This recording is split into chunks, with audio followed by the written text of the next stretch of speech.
So sorry. All right. Good evening, everybody. Welcome to the regular meeting, Monday, August 10th, 2026. It's now 6 p.m. We'll get the meeting started.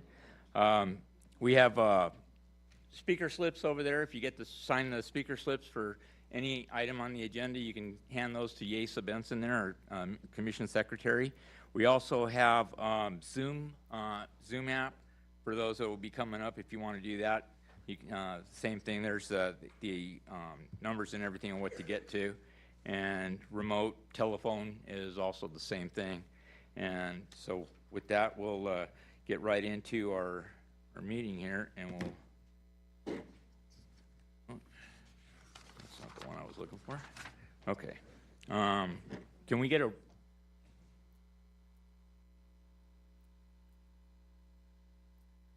Commissioner Berdingham? here, Commissioner Enciso? Newton? That was you. Here. Oh, Here. Enciso? Commissioner Enciso? Who mentioned he had a work obligation. Do we want to excuse his absence? I'm sorry, I can't hear that.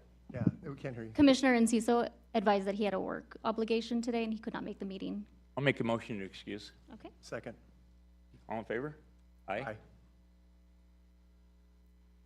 Okay. Commissioner Van Heine, Present. Vice Chair Newcomb, Here. and Chair Barron. Here. Thank you. I don't have the whole staff, but we have Yesa Benson, our secretary. We have Mike Thornton, our city engineer, and we have Will Cobalt, our city manager, Kelly Lucius, our planning director, and we have Catherine Reed as our city attorney. So with that, can we all stand for the Pledge of Allegiance, please? Ready? Begin. I pledge allegiance to the flag of the United States of America and to the republic for which it stands, one nation, under God, indivisible, liberty and justice for all.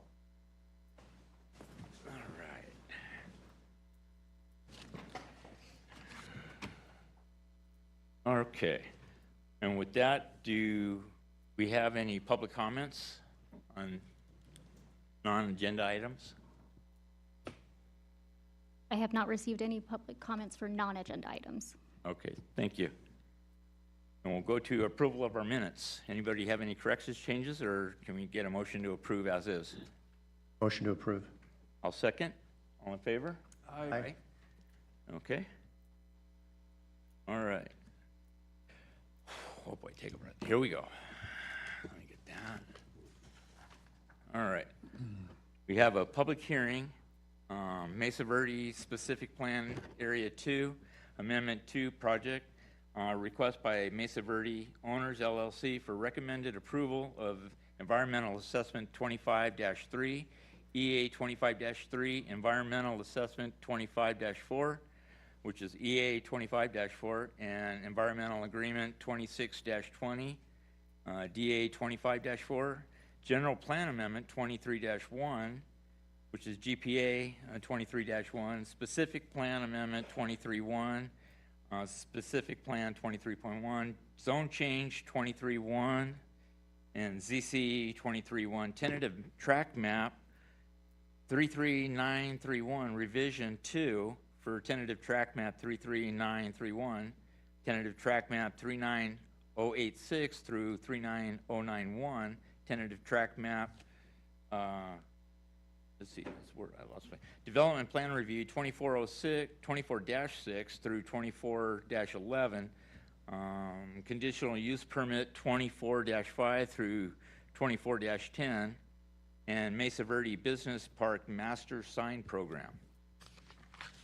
My goodness. Thank you for reading all that. Good evening, Chair, members of the Commission, members of the public. Thank you for being here this evening. This public hearing item is for the Mesa Verde Specific Plan. Just to orient ourselves generally, the project area is located in the northwest area of the city, shown in hatched orange on the image before you. The property is approximately, I'll just call it 1,400 or so acres in size. So before we get to the details of the project that you'll be reviewing this evening, I wanted to go through the entitlement history. This is the 5th time that this project area has received or it's being considered for an entitlement. The first time was in 1985 under the Canyon Oaks specific plan area. A previous planning director, fun fact, went through the old microfilm at Riverside County and was able to dig up this very, very old image here before you. But this project area was first entitled again in 1985 when the project was adopted by the Riverside County Board of Supervisors. It was an entirely residential project at the time with lots ranging in size from about 7,200 square feet to several acres in size. At that point in time, there were about 1,200 residential lots, and the project covered most but not all of the property that's currently covered by the Mesa Verde project. So this is the first entitlement that we have on file. Moving along to 1988, there was the Oak Valley specific plan. 216 was approved in October of 98. It included about 6,400 acres, had 13,000 residential units with varying densities, varying from low to very high. Also included were 560 acres of business park, 400 or so acres of commercial, parks, schools, and other uses. The next time this project area was entitled was in 2007. This was the Mesa Verde Estate Specific Plan, approved by the City of Calimesa, October of 2007. It was proposed by Fiesta Development. This was a mixed-use residential and commercial project on the same land area, so about 1,493 acres. At that point in time in 2007, the entitlement was for 3,850 residential units in varying densities from 4,000 square feet to 10,000 square feet. There were 61 acres of mixed uses at that time for commercial and residential, and about 540 acres of open space. 10 years later was the 4th entitlement. This is the 2017 plan, and I'll toggle briefly between the two so you can see how similar they were. 2007, there's 2017. So the 2017 specific plan, which is the current entitlement that's active on the site, was approved to allow 3,650 residential units, 250,000 square feet of commercial space. There were also mixed-use acreages, about 500 acres of open space, parks, private recreation, trails, and so forth. In 2017, the Yucaipa-Calimesa Joint Unified School District removed the middle school site because they determined that they didn't need that middle school site. There was one built adjacent to the project site in 2009. And just for the commission and the public's reference, no components of this 2017 plan have been implemented to date. Okay, so now the current project here before you, and it is a little difficult to read, I apologize, but this is a comparison table showing the difference between the 2017 and what I'll call the 2026 proposal. So as you can see on the table, there's a decrease of very low residential units, an increase in business park units, and other changes that we'll go through in detail later on in the presentation. But just for the public and the commission, this is a summary of the changes between the two. This table is also available in the staff report, which is online and has been provided to the commission for your review. Okay, so I'll kind of split what's being requested of the city into two groups. The first I'll call base entitlements. So there's a request for a general plan amendment, a specific plan amendment, a development agreement, an overall subdivision, which subdivides the approximately 1,492 acres, and an environmental assessment that was completed in the form of a subsequent EIR. So those are the kind of base entitlements. The next grouping is what I'll call implementing projects. And so there is a request concurrent to the base entitlements to approve 6 residential planning areas. Those are TTMs 39086 through 39091. We'll go through those in detail later in the presentation. There's also a request for 6 industrial buildings. Those are DPRs 2406 through 2411 and conditional use permits 2405 through 2410. So those development plan reviews and conditional use permits apply to each industrial building respectively. And then those implementing projects were covered through EA, or Environmental Assessment 25-3, which was a consistency checklist determining whether or not the subsequent EIR discussed in the base entitlements here covered the implementing projects. So we'll go through that again, so in a moment. All right, so the general plan amendment, we're going to go one by one through each application. The general plan amendment proposes to modify a number of the figures found in our existing general plan. So if approved, this project would modify the city's land use map, circulation, park and open space plan, trails master plan, fault zone map, evacuation routes, and also update any references within the general plan from the old Mesa Verde Estates title to just the Mesa Verde specific plan title, which is being proposed and actually was carried over in 2017 as well. Right, so I don't have an example of every single figure that's being proposed to be modified, but I wanted to make sure I touched on two of the most important ones. And so the first is the land use map. And so this is on the top of the screen there is the city's existing general plan land use and zoning map. And to the bottom of the screen is the proposed land use map. And the biggest change between the two can be summarized in these two bullet points here. And that is the introduction of approximately 4 million square feet of industrial uses in the southeast portion of the site. It's difficult to see, but if you were to look at the bottom image on the screen, it's that kind of pink area there within the project boundary. The other main difference being proposed in terms of land use is a reduction in lot sizes and an increase in residential densities, and we'll go through that in detail also later in the presentation. All right, the second one I wanted to make sure I highlighted for the general plan amendment is the evacuation routes. So if you see the image at the top of the screen, that's the existing evacuation route plan shown in our general plan today. On the bottom, you'll see the proposed evacuation route map. And I'll draw your attention to the bottom photograph. To the left, there's a new arrow going up from kind of the center of the project there. And I'll speak in detail in just a moment, but I wanted to show the commission and public a primary change is this additional evacuation route to the north. And then it's kind of difficult to see, but there are also two new arrows shown south of Sandalwood Drive and going east out to Sandalwood Drive as well. So some new evacuation routes being proposed is the purpose of this slide to show the commission. Okay, we saw this on a previous slide, but just to reiterate, this is the existing specific plan land use map. It's what's entitled today for 3,650 residential units at various densities ranging from 4,000 to 10,000 square feet in size, also 250,000 square feet of commercial uses, parks, schools, and water and structure.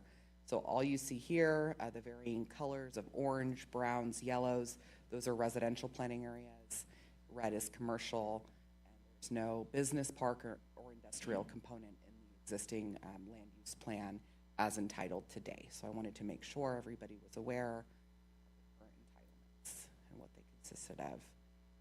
So here is the proposed specific plan amendment land use map, and I'll just toggle that again so you can kind of see. If you look towards the bottom right of the slide, lots of oranges, browns, and yellows towards the bottom. On the proposed, you see pink. That's the industrial business park zone that's being proposed that is adjacent to Sandalwood Drive. And then it's hard to tell on this image, but the densities and lot size, the densities have increased and lot sizes have decreased on this plan when compared to the 2017 version. So as an overview of what the specific plan amendment proposes, it's a decrease in low, medium, and medium residential units, an increase in medium, high, and high density residential units, an elimination of the very low residential designation, a decrease in mixed use and school acreages, the addition of business park, revisions to the roadway network. There is a revision to County Line Road access as well. This is the overall tentative track map, TTM 33931. This is the second revision to this map. And as discussed early in the presentation, this proposes to subdivide 1,493 acres into 114 lots. And there are a number of conditions of approval in the staff report attached there for the Commission's reference that would obligate the applicant to construct and dedicate a number of public improvements, including roadways, parks, and whatnot.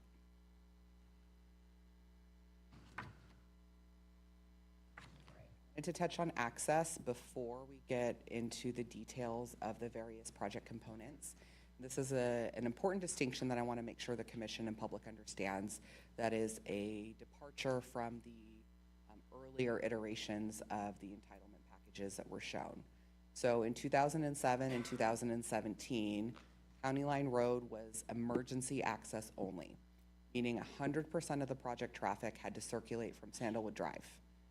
Circulation plan was a little different from what's shown before you. What's here on this screen today is what's shown in the specific plan being proposed this evening, but they were generally consistent. And so the net effect of that was that we had a very, very large cul-de-sac. That's what it was. There was one way in, there was one way out. Everybody had to go through Sandalwood, and in the event of an emergency, there would be a locked gate that the fire department could open to let people out. There were a number of concerns related to that setup, and this proposal undoes the County Line Road access restrictions that would gate that roadway.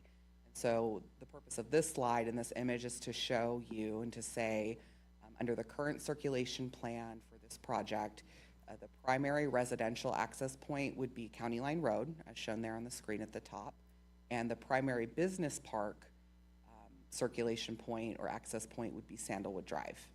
Now, that's not to say that folks that live in the subdivision wouldn't be able to use Sandalwood. That's not accurate to say, but the design and the intention and the project approvals and so forth were designed with this kind of distribution or segregation of trips.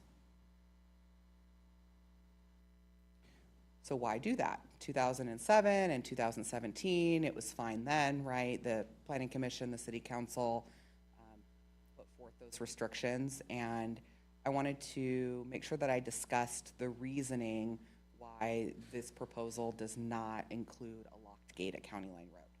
So those three bullet points here before you are fire history. So these are just in the last 90 days. The line fire, which was about 22 acres, the shore fire, which was about 3,000 acres, and the cherry fire, which was about 89 acres, all burned in very close proximity to the project site. So fire history is a big one. Of course, who could forget the devastating 2019 Sandalwood fire, which burned I believe it was about 1,000 acres of the project site, and unfortunately there were 2 lives that were lost in that devastating fire. So fire history is a big, big reason why County Line Road access is proposed to be free-flowing and not restricted. The second is the very high fire severity zone mapping that was recently released by CAL FIRE. And with the new mapping, the project is located entirely within the very high fire severity zone. And third, just plain old simple good traffic engineering principles, meaning the distribution of trips, reducing dependence on a single outlet, my tongue-in-cheek characterization of the largest cul-de-sac in history, right? Supports emergency response time and is more direct assignment of trips. So rather than somebody that may live in the back of the subdivision having to go from Sandalwood all the way to the back, the assignment of the trips are more direct so that folks can get to their destination at a more direct way. So all of those bullet points can be summarized in the box there at the bottom, and that's that multiple geographically separated all-weather access and evacuation routes are needed. Sandalwood Drive does not cut it as a singular open access point for a project of this magnitude, of this size, and of this consequence to the city. Just to touch again on that, the fire mapping, I have an image here to show, this is the new CAL FIRE map. A tremendous amount of the city is located in the very high fire hazard severity zone, including if there may be one small portion there of the project that's in the moderate or high, but it appears to me that the entire project boundary is located in the high fire hazard severity zone. I also wanted to touch briefly on wildfire mitigation measures and requirements. We'll be talking about, again, very consequential, very large project. We have 3,650 residential units and about 4 million square feet of industrial uses that are being proposed here this evening. And after giving you some fire history, I thought it would be relevant to talk about the wildfire mitigation measures before we get into all of the project details. So in the subsequent EIR that was provided to the commission, circulated to the public, and in the packet this evening are a number of wildfire mitigation measures to include wildfire and evacuation education program that would be required in the CCNRs of the master HOA would have to administer that program in perpetuity. There are pre-construction requirements, fuel modification zone maintenance and inspections, prohibited plant lists, potential heli hydrants in later phases of the project subject to the fire chief's direction. That is kind of a new technology, so we're still having internal discussions about whether or not that is a technology that the city is wanting to pursue, but that is kind of built into the plan as an option. And then the emergency access roadway that would be required prior to phase 3 with the alignment and details subject to the Yucaipa Valley Water District Board review and approval. You might be asking yourself, why would the water district have any say over emergency access in the city of Calimesa? Well, I have an exhibit. So here is, if you would please turn your attention to the yellow kind of roadway there shown on the screen. So the red line is the city boundary. Everything below the red line is the city of Calimesa. Everything above the red line is the city of Yucaipa. And what you'll see there is the existing Yucaipa Valley wastewater treatment plant there that is located just north of the project boundary. And part of the environmental analysis and mitigation measures for the project determined that an additional roadway would be required prior to phase 3. You see it comes out from the north of the project and heads to the kind of northwest, would ultimately connect to Live Oak Canyon Road and would direct emergency personnel and or residents, depending on the phase of the project, through the Yucaipa Valley wastewater treatment plant out to Live Oak Canyon Road. So this isn't the preferred or first course of action. This would be a true emergency roadway in the instance that County Line Road and Sandalwood Drive, for whatever reason, were incapacitated due to an emergency of some kind, a fire, earthquake, floods, so have you. This would be a northern connection point that would allow emergency ingress and egress. The details of this roadway have not been determined at this time, and this has not been fully approved by the Yucaipa Valley Water District Board of Directors, nor has there been any street design completed, and so it's very much something that still needs to go through negotiations between the applicant and the water district, but this is a project requirement that they would need to have in place prior to phase 3 commencing. Happy to answer questions in the Q&A on this. Okay, so that covered quite a bit. Now we're going to get into implementing projects. So I wanted to provide an exhibit for the commission and public to understand where in the world are these implementing projects. It's a very large project boundary. And so shown there in red, that is the requested geographical area for the residential implementing projects, which are the first 6 residential planning areas. The request is subdivision of approximately 100 acres into 549 residential lots. One important distinction is that development plan reviews are not included. So development plan review, as the commission knows, includes architecture, site planning, precise grading, landscaping, and so forth.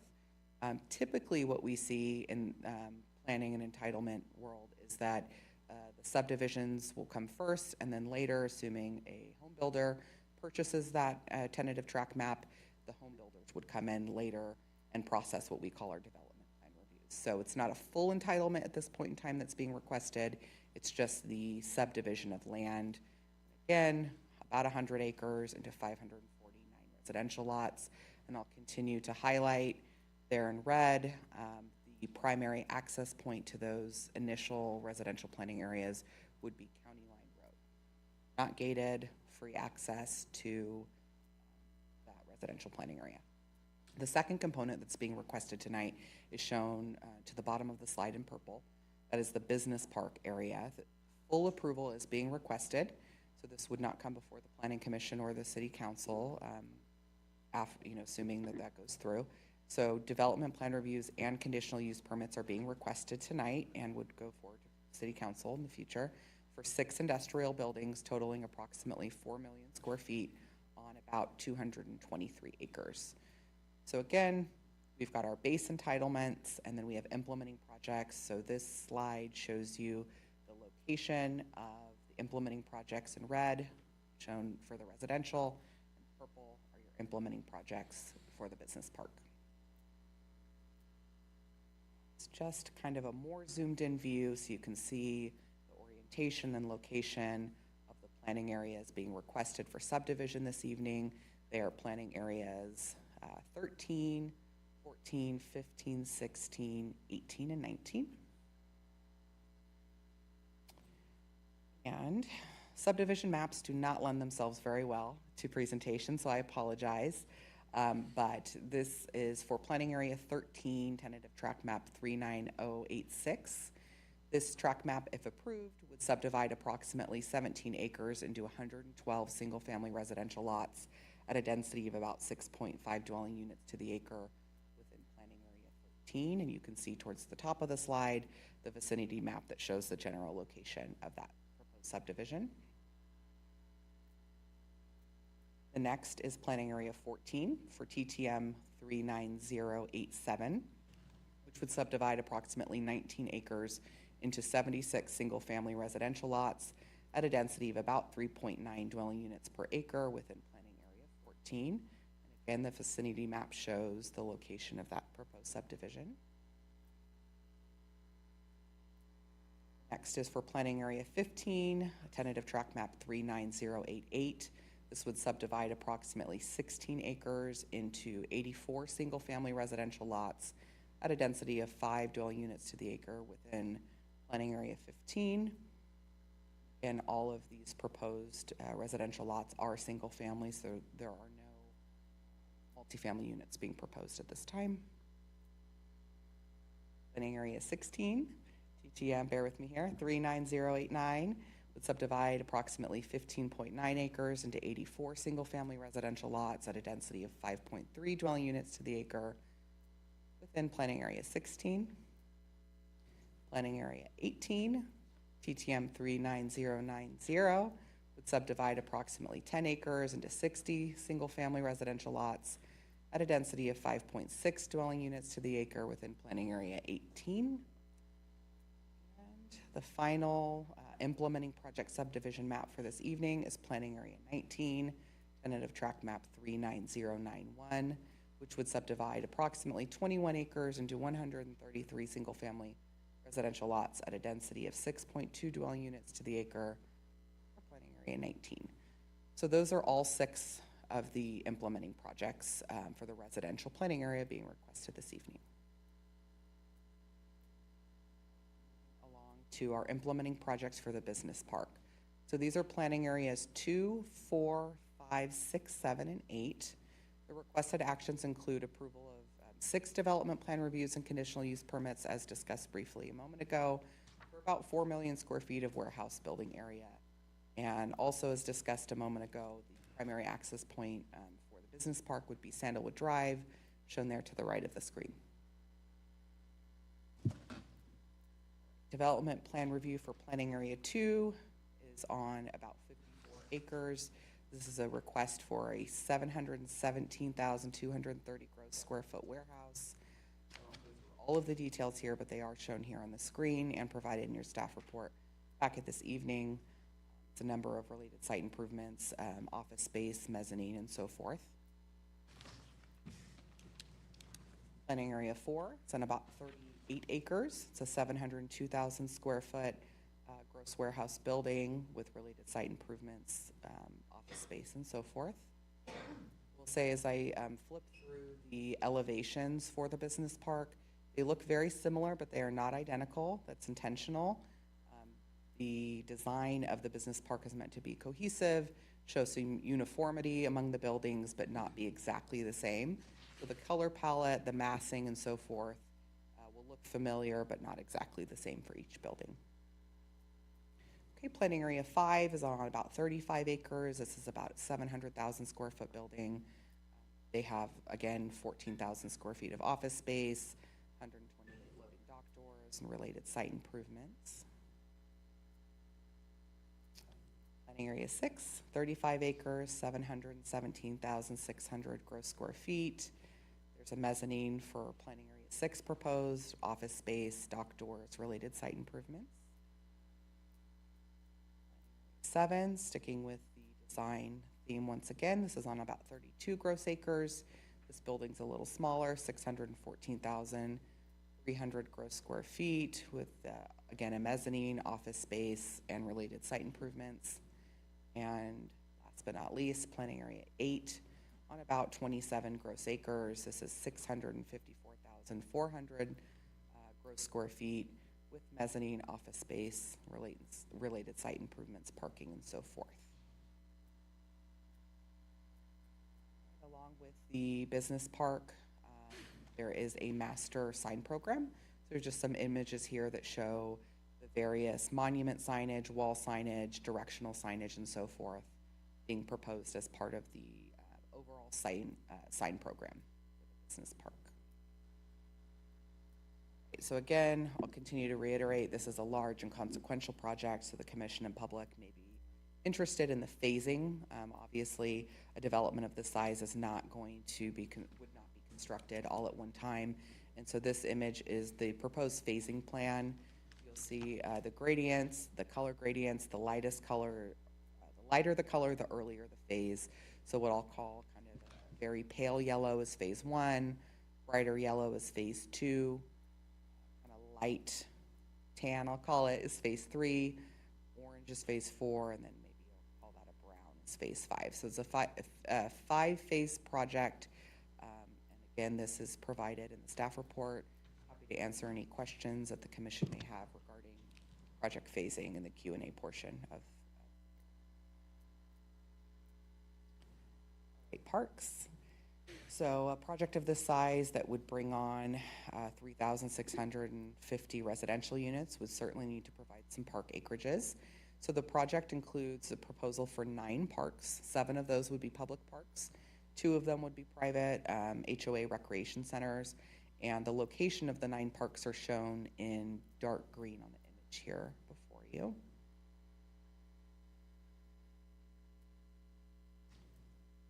So I didn't provide all of the conceptual designs. They are available in the specific plan for the public and commission if you'd like to take a look. But these are just some of the concepts of the public parks being proposed within the project. There's a total of about 50 acres of parks, and they include amenities such as baseball fields, basketball courts, sand volleyball courts, tot lots, restrooms, shade structures, picnic areas, parking lots, and other amenities. And again, these are representative designs for the public parks. Next, we have private parks. So there are 2 private parks being proposed, totaling about 16 acres. That include clubhouses, gym and recreation centers, event lawns, dining and catering areas, some family pool, wading pool, spa, basketball court, tot lots, restrooms, and so forth. So again, you may be wondering, we get these amenities, or when would these parks kind of come online? So I provided this in the staff report, but I also have a slide on it in case during Q&A there are any detailed questions regarding delivery of these parks and the milestones that need to be met. Overall, Within the 5-phase project, there would be 1 park delivered to the city for phase 1, 2 parks delivered in phase 2, 3 parks delivered in phase 3, 2 in phase 3, 2 in phase 4, and 2 in phase 5. There's also a trails network proposed as part of the project. So the project includes trails, extended pedestrian zones, scenic overlooks, trailheads, and open space areas as shown on the image in the screen to provide an amenity to the community. And with that, I will pass it over to our city manager that's going to hit the highlights of the development agreement. Thank you, Kelly. Good evening, Commissioner, members of the public. So before we get into the details on the development agreement, I just wanted to kind of give an overview of what a development agreement is. I think the Commission is probably well aware of that, but just for the edification of the public. So a developer agreement is a voluntary contract between a city and a property owner or developer. So unlike a typical land use entitlement, which establishes what development is permitted, a development agreement allows the city and the developer to negotiate additional terms governing how the project will proceed over time. So there's value to both parties. For the developer, the principal benefit is certainty. So as Kelly mentioned, large projects like this one take many years and require substantial investment before construction is complete.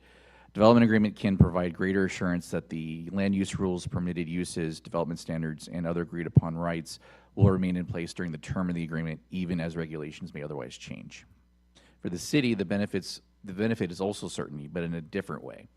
The city can obtain binding commitments regarding matters such as infrastructure improvements, funding obligations, public benefits, project phasing, timing, maintenance responsibilities, or other conditions that might not otherwise be secured through the normal entitlement process. So those commitments can remain enforceable for the life of the agreement. So in this case, our term for this development agreement is 15 years. The developer has 2 available extensions, but must meet certain milestones to be eligible for those extensions. So the first one, the developer must have paid at least $3 million of development agreement or development impact fees and designed at least 10 acres of parks, and either been issued building permits for at least 750 residential units or building permits for at least 2 industrial buildings. For the second extension, they must have been issued an additional 750 residential units, or for building permits, or at least 1 additional industrial building. There's a number of prepayments of development impact fees that would come into the city ahead of a development. $3 million in general government facilities fees payable within the first 18 months following the effective date or issuance of the first grading permit, whichever happens first. And also $15 million in street and traffic fees payable at the time shown on the screen. So to keep in mind, remember, the street and traffic diff must be used to construct additional capacity, whether that's enhancing an existing road or building a new road. The roadway must be in the city's nexus study to be eligible for funding. Next slide, please. So the project is required to do a number of off-site improvements, including improvements along County Line Road, as Kelly had mentioned, from West County Line Lane to the project boundary. Those will be done in the existing right-of-way. They are also required to construct an emergency access route that Kelly talked about to Live Oak Canyon. The applicant is required to build the ultimate interchange at Sandalwood and Interstate 10. So as part of these improvements, the applicant will likely enter into a TUMF credit agreement, since the Sandalwood interchange is a TUMF eligible roadway, TUMF being the Transportation Uniform Mitigation Fee administered by the Western Riverside County Council of Governments. The credits, however, will not cover the entire cost, and the applicant will pay for the cost of improvements over and above their TUMF credit. Finally, the applicant will be required to contribute to both interim and ultimate improvements at the County Line Road interchange. For interim improvements, they will contribute to the traffic signals and related improvements that will be happening in the near future. So they have those temporary signals there now. The plans are being finalized for permanent signals and additional modifications to the interchange to improve traffic flow. Next slide.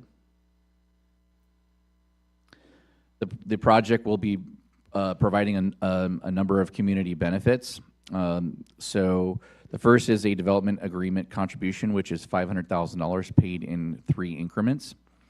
As I mentioned earlier, extensions to the development agreement will be subject to an extension contribution of $125,000 each. They don't get those automatically. They have to meet those milestones and pay that additional fee.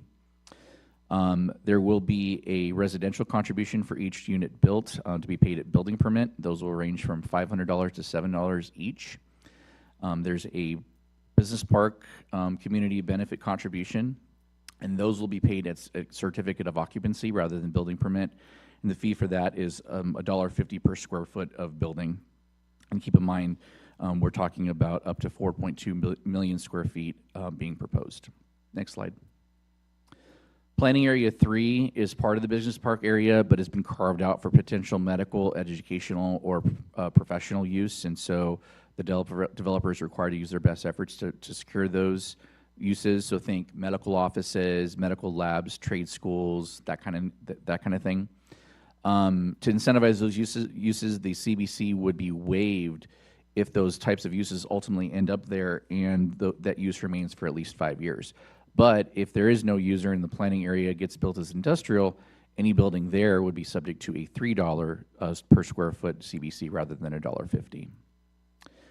A $3 million contribution to parks and open space will also be made no later than the second industrial certificate of occupancy. And this is not a prepayment, nor is a credit towards parkland development impact fees. This is over and above those obligations. The city recently submitted an earmark for $4 million to the federal government through Congressman Calvert for improvements along Calimesa Boulevard. So that added that potential investment, this project will contribute $250,000, which will be on top of that $4 million should the earmark be secured for a welcome sign along Calimesa Boulevard. Next slide. Another community benefit is the dedication of 5.3 acres of land for public use. The city is not determined how that would be used yet, but it could be used for a public works yard, perhaps a fire station, a community center. It is at the city's discretion, but it will be deed restricted for some type of public use.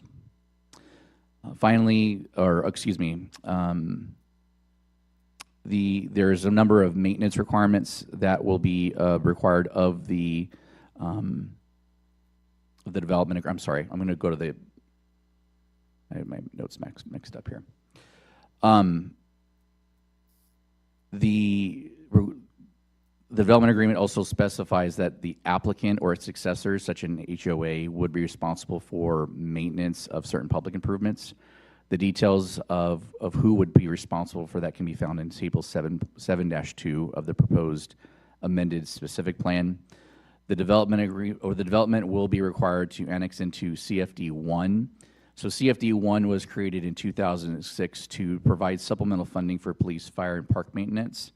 So all new developments since that time have annexed into CFD1. That includes JP Ranch, Singleton Heights, and Summerwind.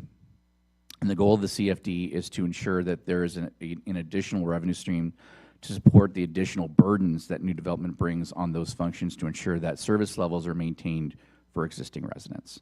And then finally, the applicant will be required to contribute to the construction of a bridge over Gardner Watch, which would connect to future Roberts Road. So this would connect the project to Summerwind.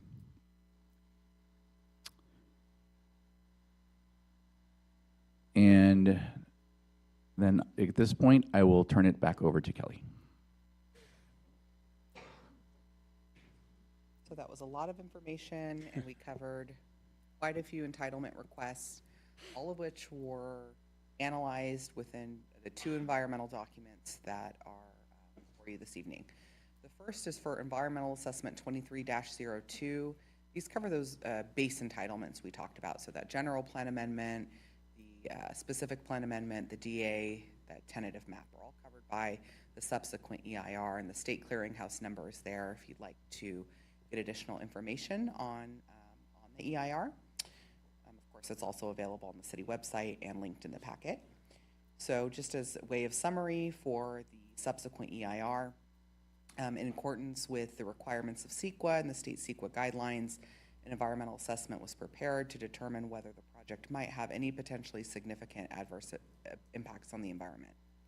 A notice of preparation was circulated from May 10th, 2024 to June 10th, 2024. Scoping meeting for the SEIR was held on May 30th, 2024. Notice of availability was circulated from July 11th, 2025 to August 25th, 2025. Numerous comments were received during the comment period from public, private, and tribal entities as well as individuals. Responses to each comment received are included in the final SEIR. After analysis was completed and all feasible mitigation was incorporated, the project was found to result in less than significant impacts in all areas with the exception of aesthetics, air quality, greenhouse gas emissions, and noise. Each of those resource areas will have a significant and unavoidable impact to the environment. The draft and final EIR, the mitigation monitoring reporting program, MMRP, and the findings of fact statement of overriding considerations are included in the packet for the Commission's consideration. Second, call it an environmental document. It's the consistency checklist that was prepared under Environmental Assessment 25-3. What this does is it's a kind of what I'll call a look-back document for those implementing projects. So in accordance with the requirements of CEQA and the state CEQA guidelines, a consistency checklist was prepared to evaluate whether the potential environmental effects of those 12 implementing projects were adequately addressed in the subsequent EIR. As analyzed in the checklist, there are no peculiar circumstances applicable to the implementing projects that were not addressed in the SEIR, so those implementing projects may rely on the SEIR without additional CEQA analysis. It's an old slide from an old project. Please ignore it. Okay, and I'll pass it back over to Will for some fiscal impact information. All right, thank you, Kelly. So we'll start by looking at one-time revenues first in the form of development impact fees. So these are all based on today's rates, which were set back in 2017. So the project would generate just under $80 million in development impact fees. So that doesn't mean that the developer would pay $80 million, as some improvements are come in lieu of, as credits in lieu of payment. So for example, parks. The parks that Kelly had mentioned, all the ones that are open to the public are DIF eligible or DIF credit eligible. So those parks will likely exceed their obligation in terms of cost versus the amount of obligation. So we won't be actually probably taking any payment under parks, at least at the today's rates, depending on what the rates look like when we do our DIF study. So we are undergoing a DIF study to update our fees, and the project is not subject to any rate lock. So the developer would pay whatever the rate is at the time of building permit issuance. So if you go to the next slide, the city is not the only agency that charges DIFs. The school district and water district also collect development fees. We're also within two regional fee programs, the TUMF and MSHCP programs. For the TUMF, the obligation will most likely be eaten up by the aforementioned Sandalwood interchange improvements. The very preliminary estimates put the improvements at well above the TUMF obligation for the project. Some of YVWD's fees will also come in the form of credits for infrastructure that the project will be building as part of their development. So when I say they get credits, again, they're still spending money. It's just those they're providing those improvements rather than paying a DIF itself. And the credits are on a dollar-for-dollar basis. So if it costs $1 million to build something, they'll get $1 million credit against that DIF obligation. So next slide. So if we roll up the city DIF and various community benefit contributions, we're looking at just over $90 million in investments into the community from a combination of cash payments and public improvements, including over $12 million in community benefit contributions. This does not, however, include the value of that 5.3 acres of land being dedicated to the city. Obviously, there's value of that, but it's hard to put that into dollars without an appraisal. So we didn't want to put a dollar amount to that, but there is value in that as well. That's not included here. So going to the next slide here.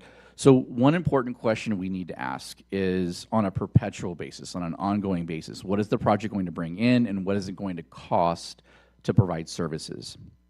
So I do want to preface it that's like slightly different than the fiscal impact section in the staff report, as I'm pulling all costs and associated with CFD1. So the staff report only covered general fund impacts. So we'll start with direct revenues, those generated by the project itself. This primarily comes in the form of property taxes. So assuming that the project reaches build out at 15 years, remember the term of the DA is 15 years, so that's their expected planning horizon. Per the term of the development agreement, the project will generate about $14 million in property taxes. Those are the first three lines added together.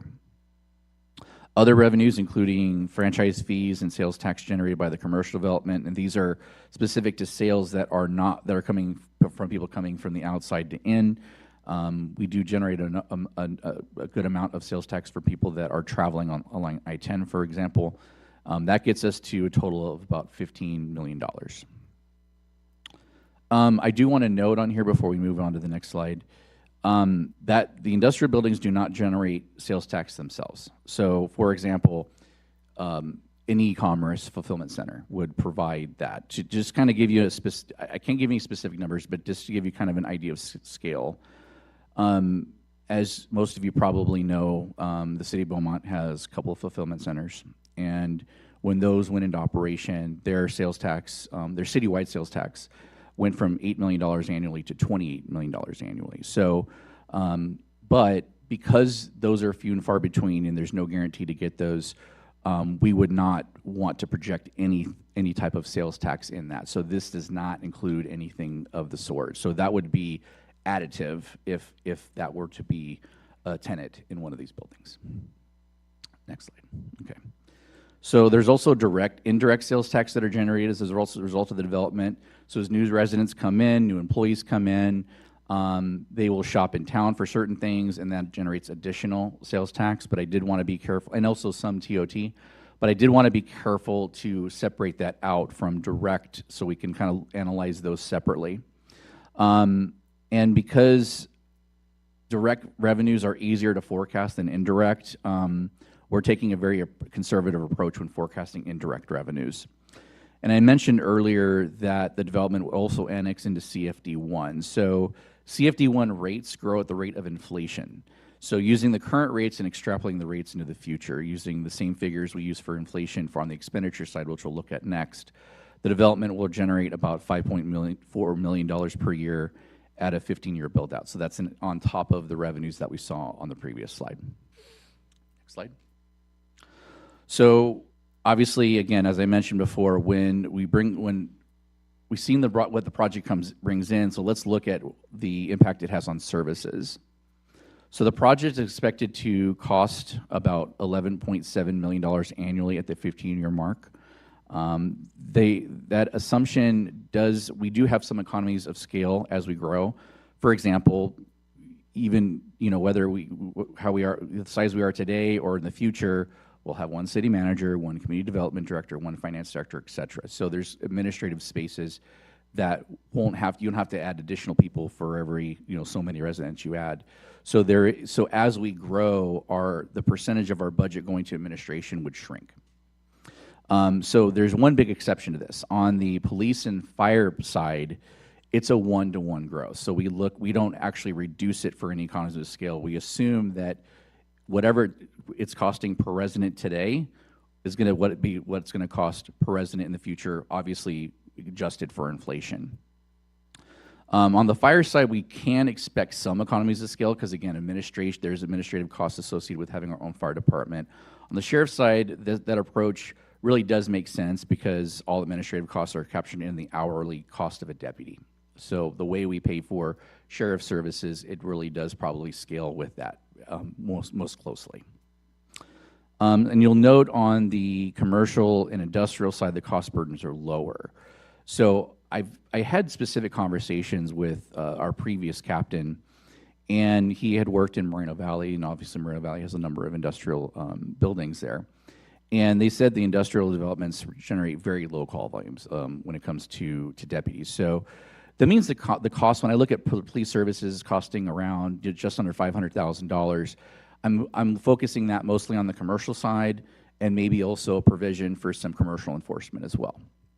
So, but I think even that might be on the conservative side. So, but again, when we go into the next slide, that'll become an important factor as you look at the net or the net fiscal impact. So next slide, please. So this is kind of bringing those previous slides together: the direct revenues, the indirect revenues, the CFD1 revenues, and then looking at those against expenditures. And you can see there's quite a bit of push. And again, so these are all inflation-adjusted figures 15 years into the future. So with an ongoing net positive fiscal impact of about $9.8 million, there is room for growth that would benefit existing residents. So that money could be used to invest in additional public safety, road repairs, additional community programs, other investments in our community. And this is, to me, the most important test, because in order to recommend, I'm looking at it from a dollars and cents perspective, one thing we need to make sure of is that there is a net positive impact, and not just a net positive impact, which means that the development provides additional benefits to the community, but it should be a healthy amount. It should be a good buffer, because these are projections, right? Revenues may not be as high as expected. Expenditures may be higher than expected. So having a healthy buffer is very important as we analyze all of this. So with that, I'm going to hand it back to Kelly to wrap it up. Okay. Thank you, Will. So that concludes the staff presentation. There are a number of recommendations here on the slide before you, and it actually carries over to a second slide, so I will not be reading the entire recommended actions. I'll leave that for somebody else. But with that, I open it up for any questions that the commission may have. And also the applicant does have a presentation to give. Before we get to that, I need to make a comment that I have met with the developer on Zoom.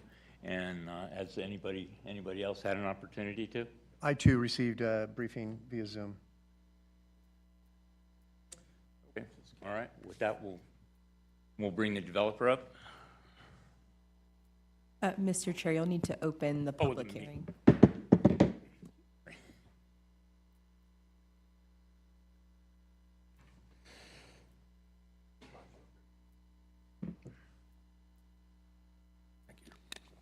Good evening, Chair Barron and fellow commissioners.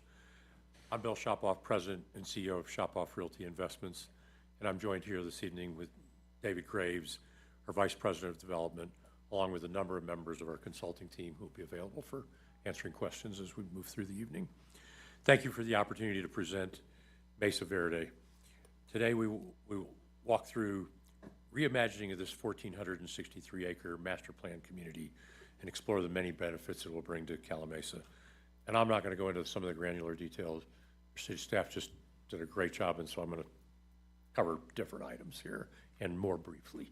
I think one of these things is brief is good sometimes. As many of you know, this project's been planned for many years and was previously approved, as we saw the history actually by the County of Riverside and the City of Calimesa under different ownership group. What we're proposing today, working with city staff, builds upon the original vision and updates it to better reflect the needs of Calimesa and the consumer today. The revised plan creates a more balanced master plan community with 3,650 homes, parks and open space, commercial and retail services, employment opportunities, and significant investments in community infrastructure. It also introduces a broad range of housing opportunities, including affordable rental housing, market rate rental housing, smaller lot for sale homes that creates more attainable pathways for home ownership. The positive economic impact will be substantial. As we saw, we just, generating almost $10 million of annual positive impact. And I want to note, just over half of that net is out of the addition of the commercial space to the project. But additionally, the project is about $684 million in total economic output and more than 5,300 jobs at build out and stabilization. So it'll create that jobs housing balance that so many communities are looking for. The project will provide for 7 public parks, 2 private parks we talked about, and preserve more than 490 acres of open space. slide 3 now, David. Sorry, we're going to try to manage this. At its core, Mesa Verde is envisioned as a place where residents can live, work, play, and connect through a thoughtfully planned community environment. The community is designed around interconnected neighborhoods, parks, trails, open space, and activity-focused gathering places that encourage an active lifestyle and bring people together. Every element has been planned with the goal of creating a community that serves the residents while contributing to the long-term success of Calimesa.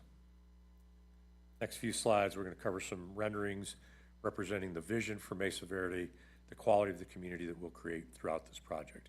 First, we have a couple of examples of some of the residential product that's being envisioned for here. As Kelly said, that'll come back for a later specific project as we work through with home builders, and they'll have their ideas about what they want to actually bring forth. Potential community pool and clubhouse envisioned here. Next slide, David, is proposed community amphitheater that could host various community events, not just for the residents of Mesa Verde, but for the community at large.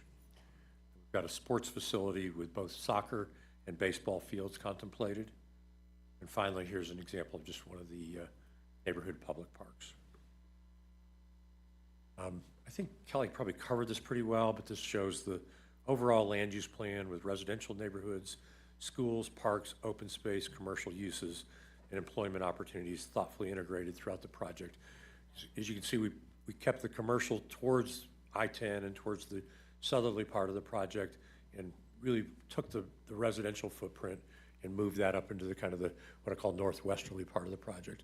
One of the key things here is under current state land use, for us to add the commercial, we had to keep the same number of residential units under SB 330. So we're conscientious of that and thoughtful of it. But it wasn't just to make, more units in a smaller space. It's all about getting to a level of affordability. When this project was done 10 years ago, there was a thought that people could afford large lots. The problem is infrastructuring that large lot and building a big home on it today. Those would be over $1 million, and there's only so many of those we can sell. So it's a little bit of a challenge here. Even at this, with interest rates where they are, affordability is a key issue for all of us. Next one. Briefly walk through some of the key elements that will make up the community. This is an example of one of the residential planning areas. As we said, there's 3,650 residential units. There are 2,500 to 5,000 square foot lots, neighborhood parks, 2 points of access to the freeway through Sandalwood and County Line Road, access to community parks maintained by the Mesa Verde HOA, and then open space areas maintained by a conservancy. Again, a little more on the residential single-family homes envisioned with several product types, including detached single-family homes, likely have some townhomes, some courtyard homes, and then some multifamily product as well. This is one of the upgrades that we made as we redesigned the project, is adding signalization. We've got a new school that'll be internal to the project, but also adding improved traffic circulation for the the Mesa View Middle School. This is our business park. This would be logistics, office, mixed-use opportunities. Could be fulfillment centers, but certainly we can't control that. If we do, his numbers just get better. So that's a great thing. With direct access to the I-10 corridor, this location is well suited for a large range of employment-generating uses, while also creating a new source of long-term revenue for the city. Just as important, this helps that strong jobs housing balance in the community that I referenced earlier. Parks and trails, 70 acres of public and private parks, 8+ miles of trails and paseos, sports facilities including baseball, soccer, pickleball, etc. A pump track, apparently that's bikes and skateboards if you don't know, which I didn't know. I'm a bicycle rider, but I don't do that kind of bicycle riding. Private HOA parks, recreation areas, and clubhouse. Then we have pocket parks in each of the residential areas. And public parks are project-funded maintenance, so so that does not add a burden to the city. This is a couple renderings of the commercial and retail. We have a space that we're holding out for a medical office or educational. Additionally, we have a space for a big box or large box retail, think Costco or something similar to that. And then we've got 5 acres dedicated for restaurants and resident serving services. I'll go over the project itself. I want to talk about the highlights of Mesa Verde bring to Calimesa. And some of this is going to be a little bit redundant, but we'll try to keep it quick. We've been intentional in designing a project that delivers meaningful long-term value. And I think some of that is the amphitheater, the community, places for community events, the public parks. The other is this traffic improvements. We were thoughtful about it in including improved traffic circulation around the schools. We added this separated bike lane. As a cyclist myself who's had a couple of conflicts with cars, that's an easy one to sell me on because keeping bicycles away from cars is a pretty good thing. I've had a couple spills over the years, and my wife can attest to that, having gotten a couple of ER calls. But I think, also the upgrades to Sandalwood, the interchange at Sandalwood and I-10, the improvements we're going to do to County Line Road, including some I-10 interchange improvements, and also making fair share funding contributions to the Robert Rhodes Bridge connection down to the Summerwind community. Conservation, roughly a third of the property, more than 490 acres, will remain as open space. More than 300 acres will be permanently protected, along with preservation of key natural and aquatic resources throughout the site. We believe preserving these areas will help maintain the character of the property while creating a better overall community. We're working with Western Riverside MHCP, and there'll be land conveyed to the RCA as part of that. Beyond the amenities we've discussed, Mesa Verde includes substantial investments in infrastructure and public safety that'll both support existing and future residents. As I've outlined here, and I'm not going to read all of these, but we've got obviously significant new improvements to water, sewer, recycled water systems, major roadway improvements, enhanced connectivity, and as Kelly very elegantly talked about, significant fire protection measures with both the open access to County Line Road and then adding the emergency access through Yucaipa Valley's property. Working closely with local agencies, we've incorporated fuel modification zones, dedicated emergency vehicle access, and other wildfire resiliency features candidly reflect the realities of planning in Southern California today. The project also includes the 5-acre land dedication that could support future public facilities, including possibly a fire station or public works facility. Compared to the previous approvals, the plan provides a stronger conservation measures, enhanced fire protection, improved roadway infrastructure and connectivity, better jobs, housing balance, and a broader range of housing opportunities.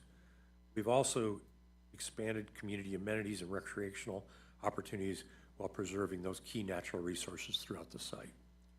These enhancements reflect what we've learned over the years and create a plan that is better aligned with the needs of Calimesa today and for the future.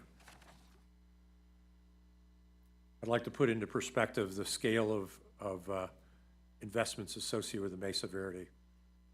Infrastructure is about $1 billion, construction about $3.42 billion of economic impact. The residential will be about $900 million. Business park itself is about $420. Talking about the net revenues into the general fund, we've already covered that. Parks and trails I've covered. And then obviously school fees, city fees, and fees to some of the other service providers. I think, David, we're at the end here, staying on time. So, Commissioners, I want to thank you for your time and consideration today. We believe Mesa Verde represents a thoughtful evolution of a long-planned community, one that responds to the needs of Calimesa today while helping prepare for the future. Throughout this process, our goal has been simple: create a project that is thoughtfully planned, economically viable, and capable of delivering meaningful benefits to Calimesa for years to come. I'd like to thank city staff and our agency partners for those who've worked collaboratively with us throughout the project. Sometimes we were all pulling our hair out.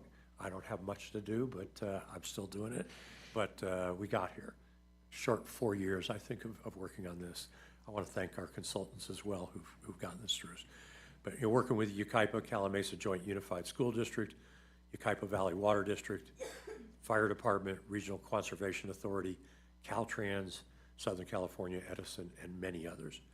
Additionally, I'd like to specifically thank Calimesa Chamber of Commerce for their support, as well as like to thank Labor, who's showing up tonight. We have an agreement with Labor and tend to use them wisely, and we've been able to do that on other projects, and we're very excited to have them here tonight. So what I'm asking tonight is hopefully for an affirmative vote for the project we brought before you. My team is here available for questions. We've got consultants. If they're outside of David's or my purview, I want to thank you. Thank you.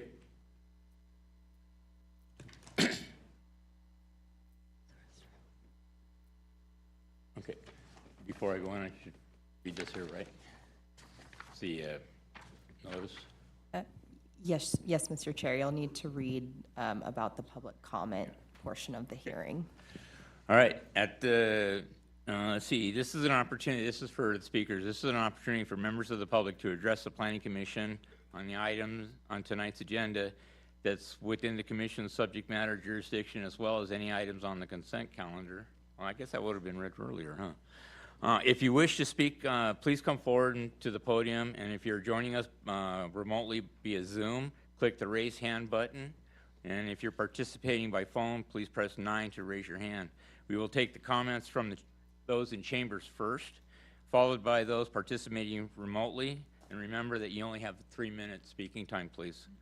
And Madam Secretary, do we have any public comments? Mr. Chair, one of the commissioners needed to leave the dais for a minute, if you don't mind waiting. All right. Do we want to call for a brief recess? Call for a brief recess? Yes, that's fine. 5 minutes? 5 minutes, sounds good.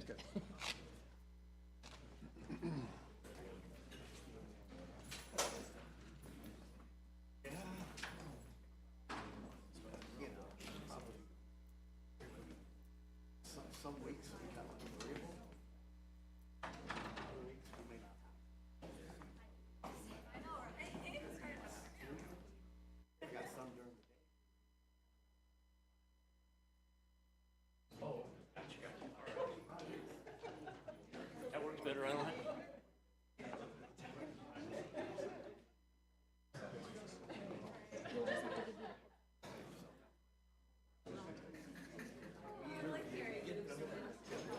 Thank you. We got the union here. Yeah. Same thing over and over. 3 minutes is good. When I see the red light, I'll say something.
to order. So the time is now 7:18. There we go, yeah. Let the record show that its time is now 7:18, and we'll call the meeting back to order. And that goes back to Madam Secretary. Do we have public comments? I have received a number of comments, and just as a reminder of those that are participating online, please raise your hand if you would like to speak, and we will call on you once the speakers that are present tonight have spoken.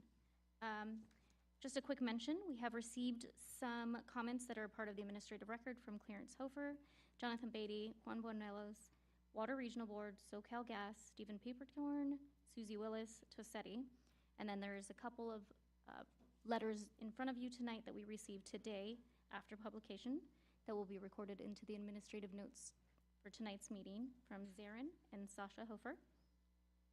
And with that, I will begin calling Louis Lopez.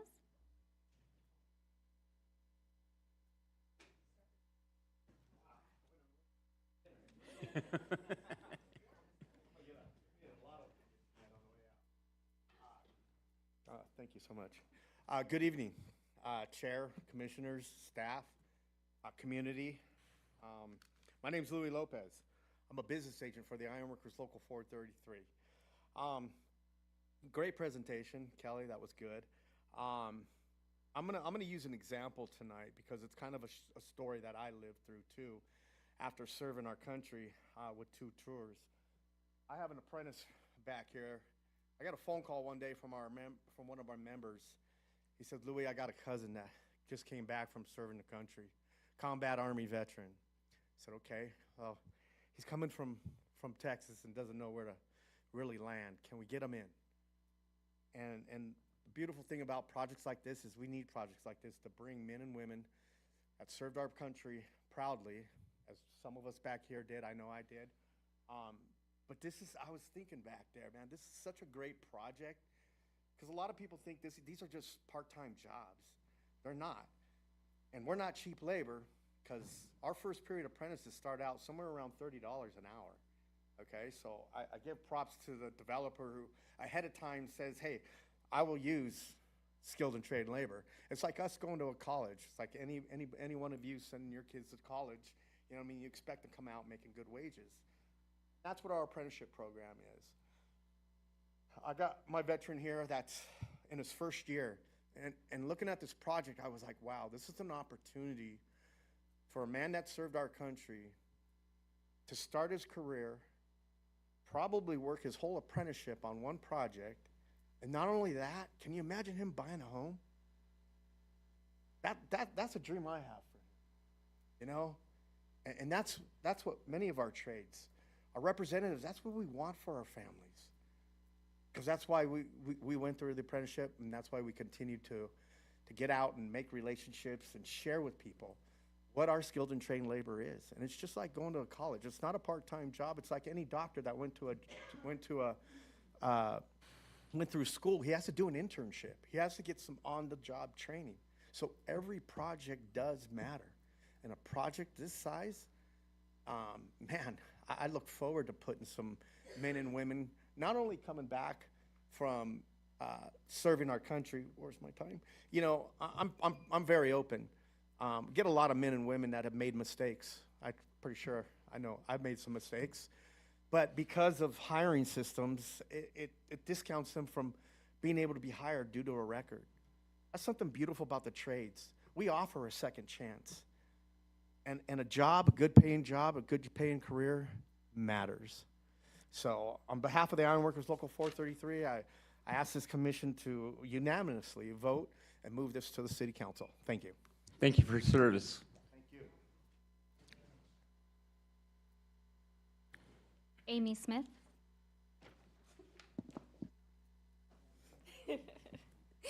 Good evening. My name is Amy Smith, and I'm a representative here on behalf of the Californians Allied for a Responsible Economy, otherwise known as CARE California.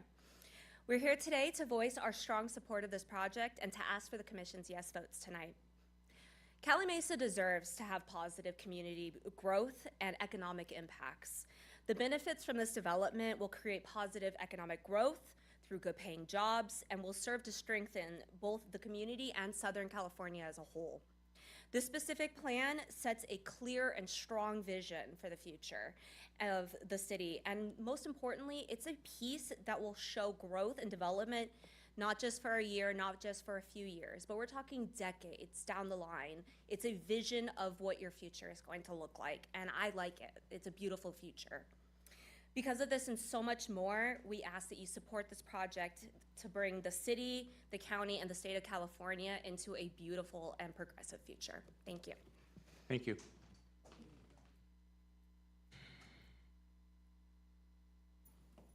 I think it says Johnny Escobedo. Good evening, Commissioners, Calimesa residents. My name is Johnny Escobedo.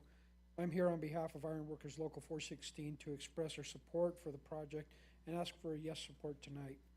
Building a project such as this one creates jobs and builds stronger and better communities from day one. The developer has committed to local hire and will put hundreds of men and women just like me to work, earning fair wages and safeguarding our children's and families' future. One of the things about the trades, Commissioners, is that when I was in the field myself for 27 years, we would drive half an hour, 20 minutes, and we'd be at the job site. Now we have members from Riverside County, from all the surrounding counties around here, from Banning, driving all the way down to downtown LA to be able to support their families. They're missing out on watching their children go to ball games, their daughters going to dance recitals, and just spending quality time with the families. A yes on this project will give our members and future members that ability to spend time with their families and allow us to enjoy what we work for, a betterment of our future, of our family. We ask for your support in this project, a yes vote. Thank you. Thank you.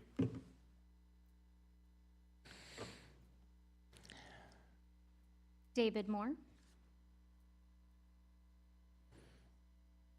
Good evening, Chair and Commissioner. My name is David Moore. I'm a proud member of La Una. I'm here today in strong support of this project. This project represents an opportunity to create good-paying construction union jobs for our brothers and sisters and provide economic benefits for the community as a whole. This project gives our members an opportunity to work close to home and not having to travel hours away, being away from their families. I respectfully ask you approve this project. Thank you. Thank you.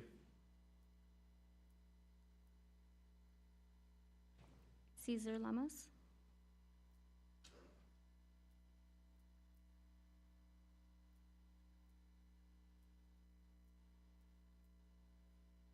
Good evening, Chair, Vice Chair, Commissioners, staff. My name is Cesar Lamas. I am a 9-year active and proud member from the Laborers International Union in North America. I'm also coming on behalf of, as a representative for some of the brothers and sisters from different trades that can't be here today because they're essentially out of the county trying to provide food for their families and essentially put some sort of roof on their head for the whole concept of working outside of the county. That's, I think, the biggest battle. It's like an uphill battle right now, kind of landing work for workers to be a little bit closer to home. That's essentially kind of the biggest fight that I got for everybody that I'm representing for right now. One of my closest buddies, he lives out in Yucaipa, and he's driving to LA right now, and he's going through that process, just like how Louis said, just like how Johnny said. Not only that, but you're also kind of providing these type of jobs. It's a huge job, right? It's a huge job. Not only is it going to be essentially someone's retirement for this project, it's also going to be the beginning of someone's career. I did 2 months of community college, and I kind of just said, I don't think this is it. And I jumped straight into the trades and decided that this is going to be it. This is going to be a career where I get to essentially put my hands on and, you know, put my thought and effort into something else. And it provided me, essentially, I was able to purchase my mom a house.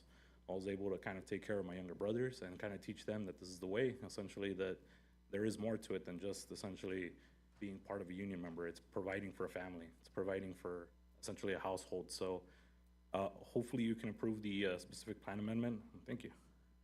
Thank you. Susie Wills.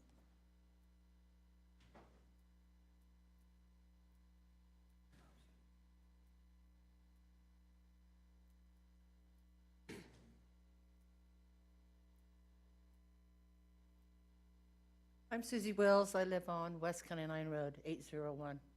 My family moved there November 1957. I'm here because our residents are very upset about the possibility of our road being widened to 60 feet. This is a rural road. There are about 24 families that live on this road.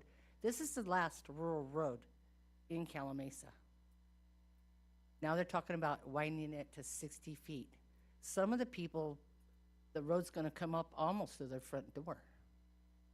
And with the traffic, and this was supposed to be an emergency road. And now apparently it's gonna be one of the main egress, ingress. So this is the difference. This is how many cars are gonna be going up and down our road every day.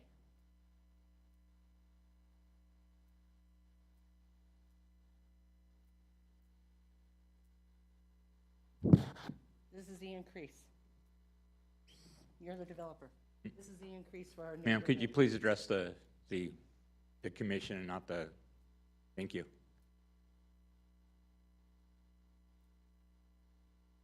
It's a little bit more than what you guys agreed to, but if every house has 2 cars, each car goes back and forth to work every day, and then say they're in sports or go to the grocery store just once, that many trips. Almost 60,000 trips a day. Can you imagine living on that road?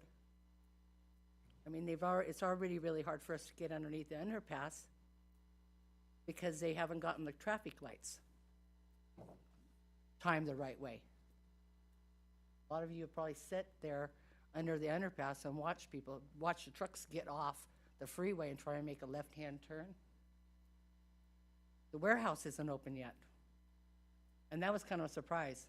It's like, oh, warehouse. They didn't have to tell us because we're Riverside County, not San Bernardino County, and we were more than 300 feet away. And I was told that they were expecting up to 1,000 vehicles a day at the warehouse when it is working. So then add that 1,000 vehicles to the vehicles, not just the construction vehicles, because there's going to be construction before those houses are built. There's going to be a lot of construction traffic. So there's got to be another way, got a few more seconds. There's got to be another way to use besides County Line Road. Thank you. Thank you.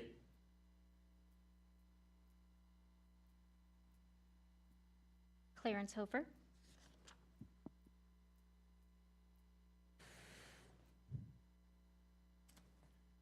Good evening, Planning Commissioners. My name is Clarence Hofer. I live and own properties at both 856 and 870 West County Line Road. I'm here tonight to voice my strong opposition to Amendment 2. What we are seeing tonight is a complete about-face from the 2017 approval. In 2017, West County Line Road was explicitly stated to be emergency access only. Now the developer wants to pull a bait and switch, funneling their commercial business park traffic onto Sandalwood and dumping thousands of residential commuter cars right onto our narrow rural residential doorsteps.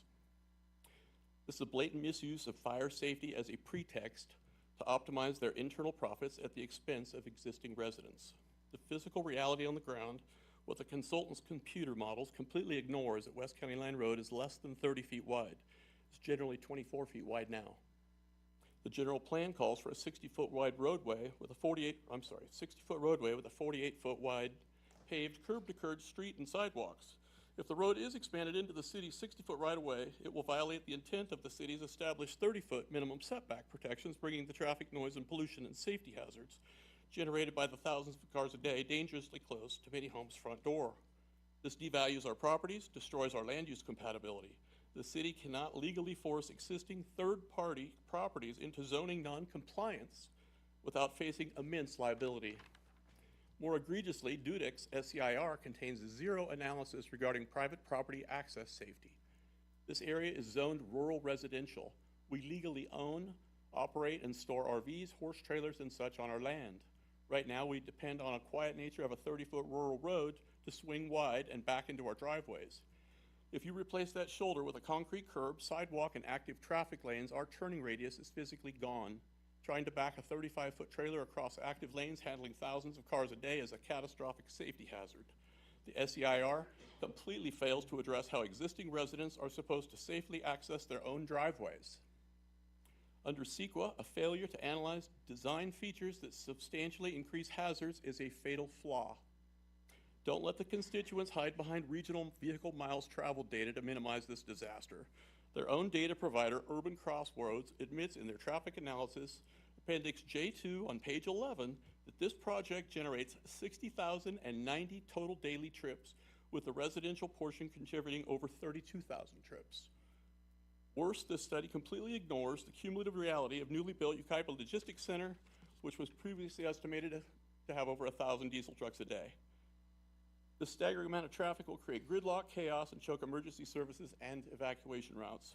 We are not opposed to the emergency access only usage of West County Line as previously approved, but we are completely opposed to the chaos being presented to us by utilizing West County Line Road as primary access. I urge the Commission to deny Amendment 2 and hold this developer to the 2017 approval and keep West County Line gated for emergency access. Thank you. Thank you.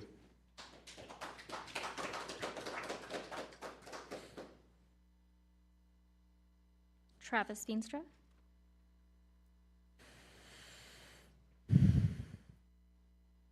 Good evening, Commission. My name is Travis Feenstra. I live on 878 West County Line Road. I urge the Commission, do not accept this proposal. I would recommend sending it back and having the true environmental impact on County Line Road. They didn't even look at how do we get access to our houses with 60 feet of road going through our roadway. The environmental impact itself said that there are things that they cannot, unavoidable impacts for greenhouse gas emissions, off-site traffic noise, and the cumulative impact to scenic views and visual character. These findings should matter to you. It matters to the community. In 2017, we came with a rural, look at our logo. Look at what's on your patch. Remember who you are. That's not what was presented here tonight. We need Calimesa to stay Calimesa. We love Calimesa. The proposed thing that talked about County Line Road access was glossed over. There's 21 families that live on that road with little kids. I have orange trees. My kids have a swing in the oak tree. This is not a small thing, and this is access that's just going to get bulldozed over. We're not opposed to a land developer using their land, economic growth. We want jobs. We're not opposed to that, but you don't have to do it on the shoulders of your current residents. Urge you to think about the people who live here currently, and is this going to be good for the city of Calimesa, not just dollars and cents, but good for the city. The impact on the city, traffic-wise, we're not going to be able to get off for the highway onto our roads, and although we may have some money in our budget, we aren't going to be able to get to our house or use the land. We want to see the land use pattern and the lower density character that was before, and there's also access that can be had to the north. We know it can be emergency. We turn County Line Road into primary now. We can turn that access to the north to primary. There's no current landowners through there, Yucaipa Valley Water District. Let's see a plan from that. I think that would be a very good thing to look forward to. I urge you to reject it and ask them to look for alternate access points. Thank you.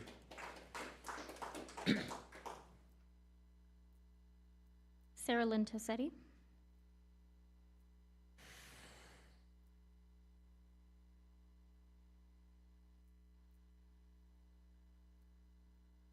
Hello, my name is Sarah Lynn Tossetti. I reside at 780 West County Line Road.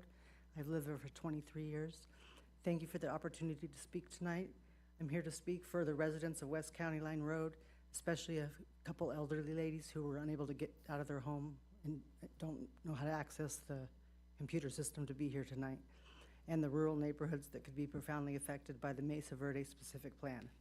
I ask that these concerns be included in the meeting minutes. This proposal calls for 3,650 homes on just 474.6 acres. Yes, the project footprint has been reduced by approximately 36%, but the number of homes has not been reduced whatsoever. That means more homes, more density, more traffic, and the pressure on the surrounding community. One of our greatest concerns is West County Line Road. It is expected to become one of only 2 major collector roads serving this enormous development. Yet we still do not have a clear picture of what exactly is going to happen to this road. There's been no real transparency regarding this. The map that was mailed out to us initially doesn't even highlight County Line Road, giving the illusion that it is not going to be affected. So when is the plan for this road to be widened? Which property is going to be taken? What was going to happen to the existing driveways, homes, horse properties? What about pedestrian safety and the years of construction impacts? These are not minor questions. These are questions that directly affect people's homes and their quality of life. West County Line Road is more than a road. It's a rural community. It has larger lots, horses, agricultural properties, mature trees, open space, and neighbors who chose Calimesa because they wanted a rural way of life. That was their choice. That's why they purchased on West County Line Road. We cannot simply surround these neighborhoods with high-density development and expect nothing to change. If this project moves forward, the city must require meaningful buffers and transitions, and for residents whose properties are directly impacted, developers should be required to offer voluntary, fair market buyout options and appropriate compensation. During the 2019 Sandalwood fire, we saw firsthand how limited our evacuation routes are. We saw the challenges facing the middle school and the mobile home park. Now we're being asked to add 3,650 more homes onto the same two roads with the new additional evacuation route leading to Live Oak. I have to ask, when the next wildfire comes, will we have enough roads to get people safely out? I beg to say no. I come from Paradise. This is not enough. It's not safe. I have to ask, and please, I would like to ask, please do not approve a project of this magnitude until traffic, evacuation, property impacts, and neighborhood protections are fully addressed. Calimesa can grow, but growth should never come at the expense of the safety and quality of life of the people who already live here. Thank you. Thank you.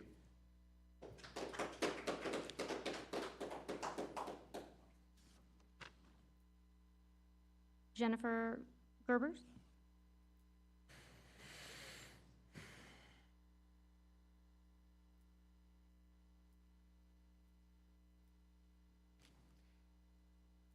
Thank you for allowing me to speak tonight. I ask that these concerns be included in the meeting minutes. I'm an actual tax-paying voting resident here of Calimesa. And as a Mesa Verde specific plan is not simply just a housing project as they presented, it is a decision about what Calimesa will look like and what kind of community we're going to leave for the next generation. A project of this size demands serious environmental review. We need answers regarding the traffic, especially on County Line Road, air quality, greenhouse gas emissions. Even in your report, it says that it's an issue, and noise, drainage, geology, biological resources, the wildfire risk, and the cumulative impact on this project, combined with what else you're bringing to our region. This area also contains habitat that can support sensitive species, endangered species in our area, such as the Quino checker-spot butterfly, the western monarch butterfly, the Crouch's bumblebee, the western burrowing owl, and of course our California Calimesa tarantulas that cross across County Line Road every year here starting soon in the fall. We're asking for updated biological surveys and enforceable long-term protection of this preserved habitat, not promises that disappear once construction begins. But there's also other issues we can't ignore. Who's going to pay to maintain this project that it's created? Yes, we're getting a huge amount of money, but that doesn't say that that's going to be there continually once this project is done in 15 years. The plan proposes approximately 50 acres of parks and nearly 500 acres of open space and trails. That's nearly 550 additional acres that are going to require mowing, irrigation, vegetation management, fire prevention, habitat stewardship, repairs, public safety for decades to come. Those costs don't disappear when our developers finish building what they're building and leave in 15 years. And we already have concerns about our city's ability to maintain our existing open space. Look at Creekside Park, which is near County Line Road. It's frequently unavailable for public use, including today. The adjacent open space area has experienced homeless encampments that our city is going to have to cover to get moved out, illegal activity and safety problems that affect nearby residents. So I think it's fair to ask, if we're struggling to maintain the parks and open spaces we already have, how can you confidently take on another 550 additional acres? The developer, not us taxpayers, should be required to fully fund a perpetual maintenance trust before these responsibilities are transformed to the city. Because once the city is developed, we can't undo it. This is a permanent decision. Calimesa's rural character, open space, wildfire, and quality of life are part of what makes this community special. We're not against growth. Okay, your time's up, ma'am. Thank you. Thank you.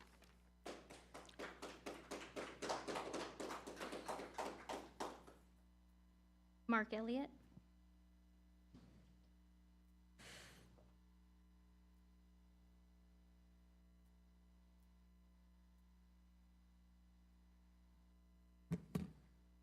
Howdy, I'm Mark Elliott, 775 West County Line Road.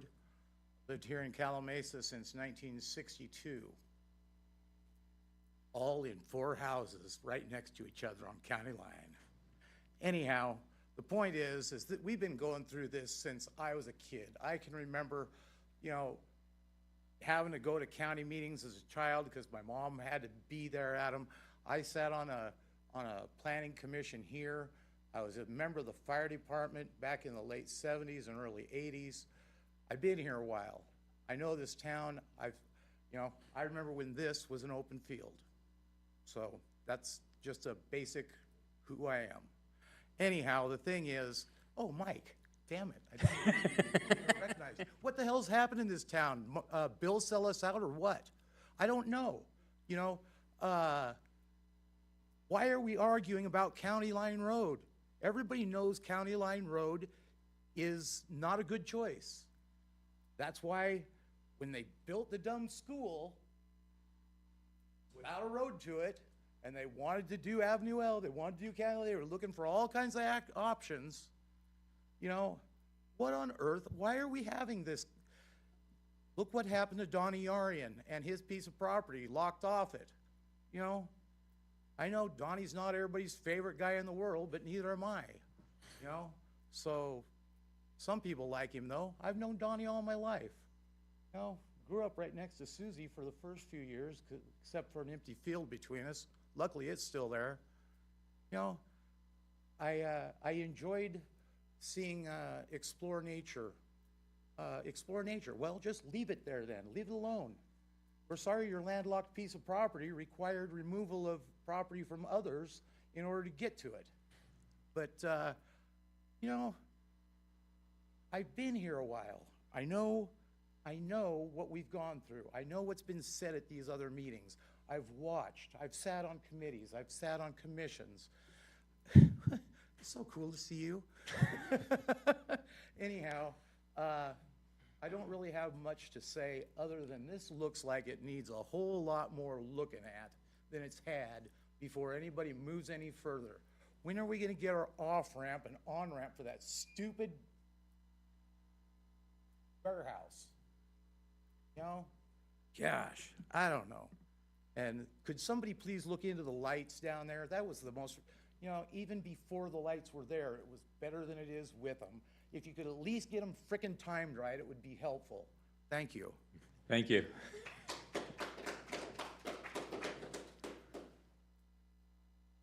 I do have a couple participants online. I just wanted to share a quick reminder that if they wanted to have a public comment, they needed to raise their hand. Oh, and I do have one. Norma Green. Hi there. How you doing? Anyway, I live in the Yucaipa, Calimesa, and I visit you guys for my businesses, and you guys are lucky by, like I said, on your attachment K from your packet on 23, page 23 through 27, the letter from that person, and then also 130 to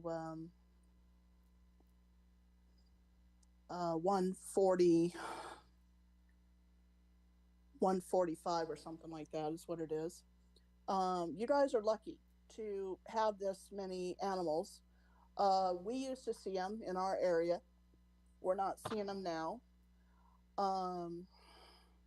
Then also, you guys are talking about the fire information, and unfortunately, you guys are setting these people up. If you guys have it, that they're not going to get house insurance. There's no way. I already have to deal with it. I'm basically having to pay an arm and a leg now for my house insurance because my company kept cancel me, and I've wound up with bare minimum. So I'm not even sure if I did have a fire that I'm going to actually be able to rebuild my house. And then also, like I said, the traffic, yeah, you're adding the traffic to, because like I said, you guys claim that, oh, they're going to let people work there. I don't know if that's actually guaranteed. I really don't know that. If they've actually, talked to people, said yes, went through all the criteria, actually say, yeah, they're willing to hire these people. So that would be another issue that I would really have my doubts about. But like I said, you guys are lucky, and yeah, we have this. I'm opposed to this too, and I'm like I said, I'm part Ukaipa. I live here in Ukaipa, and I've heard about this, and I'm distraughted by the fact that taking out the Earl and rural, because that's what my family has come to this town to live with. We like seeing all the animals and all the horses and everything that people have, and having RVs or something if they want. At least that people have that choice. That's the key. And having our animals around, that's great. And seeing all these different things, that is kind of amazing. I'm a farm girl, so that's how much I was raised. So Thank you, ma'am. Your 3 minutes is up. okay, thank you.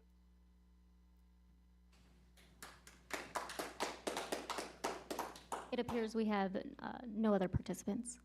None others? Okay. So then with that, I will close the public testimony. Mr. Chair, you can give the Oh, wait, the applicant an applicant. opportunity. Correct, I'm sorry. Applicant's rebuttal.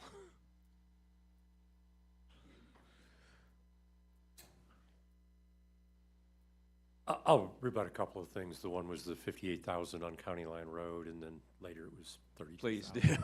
So, look, the truth will be known when you build it, because people will go where it's easiest to go. The other comment was about the parks and the open space and the fiscal impact of those. And I want to be clear, the developer and the homeowners association are the long-term providers of that maintenance. So it's not just us as developers and we walk away. That responsibility will fall on the homeowners and the business owners within the Mesa Verde specific plan. Furthermore, that 15-year number where it's about $10 million a year surplus, that doesn't stop at year 15. It continues in perpetuity. Right. So those are probably the things. Anything else I should cover? Yes, I said the maintenance of the open space will be HOA maintained and a conservative. And an endowment. So, yeah. So I think those are the kind of high points I wanted to cover. As far as, and also that the road is going to be 36 feet, not 60 feet. I think those are the things that I want to cover. But I'm on the this is David Graves, by the way.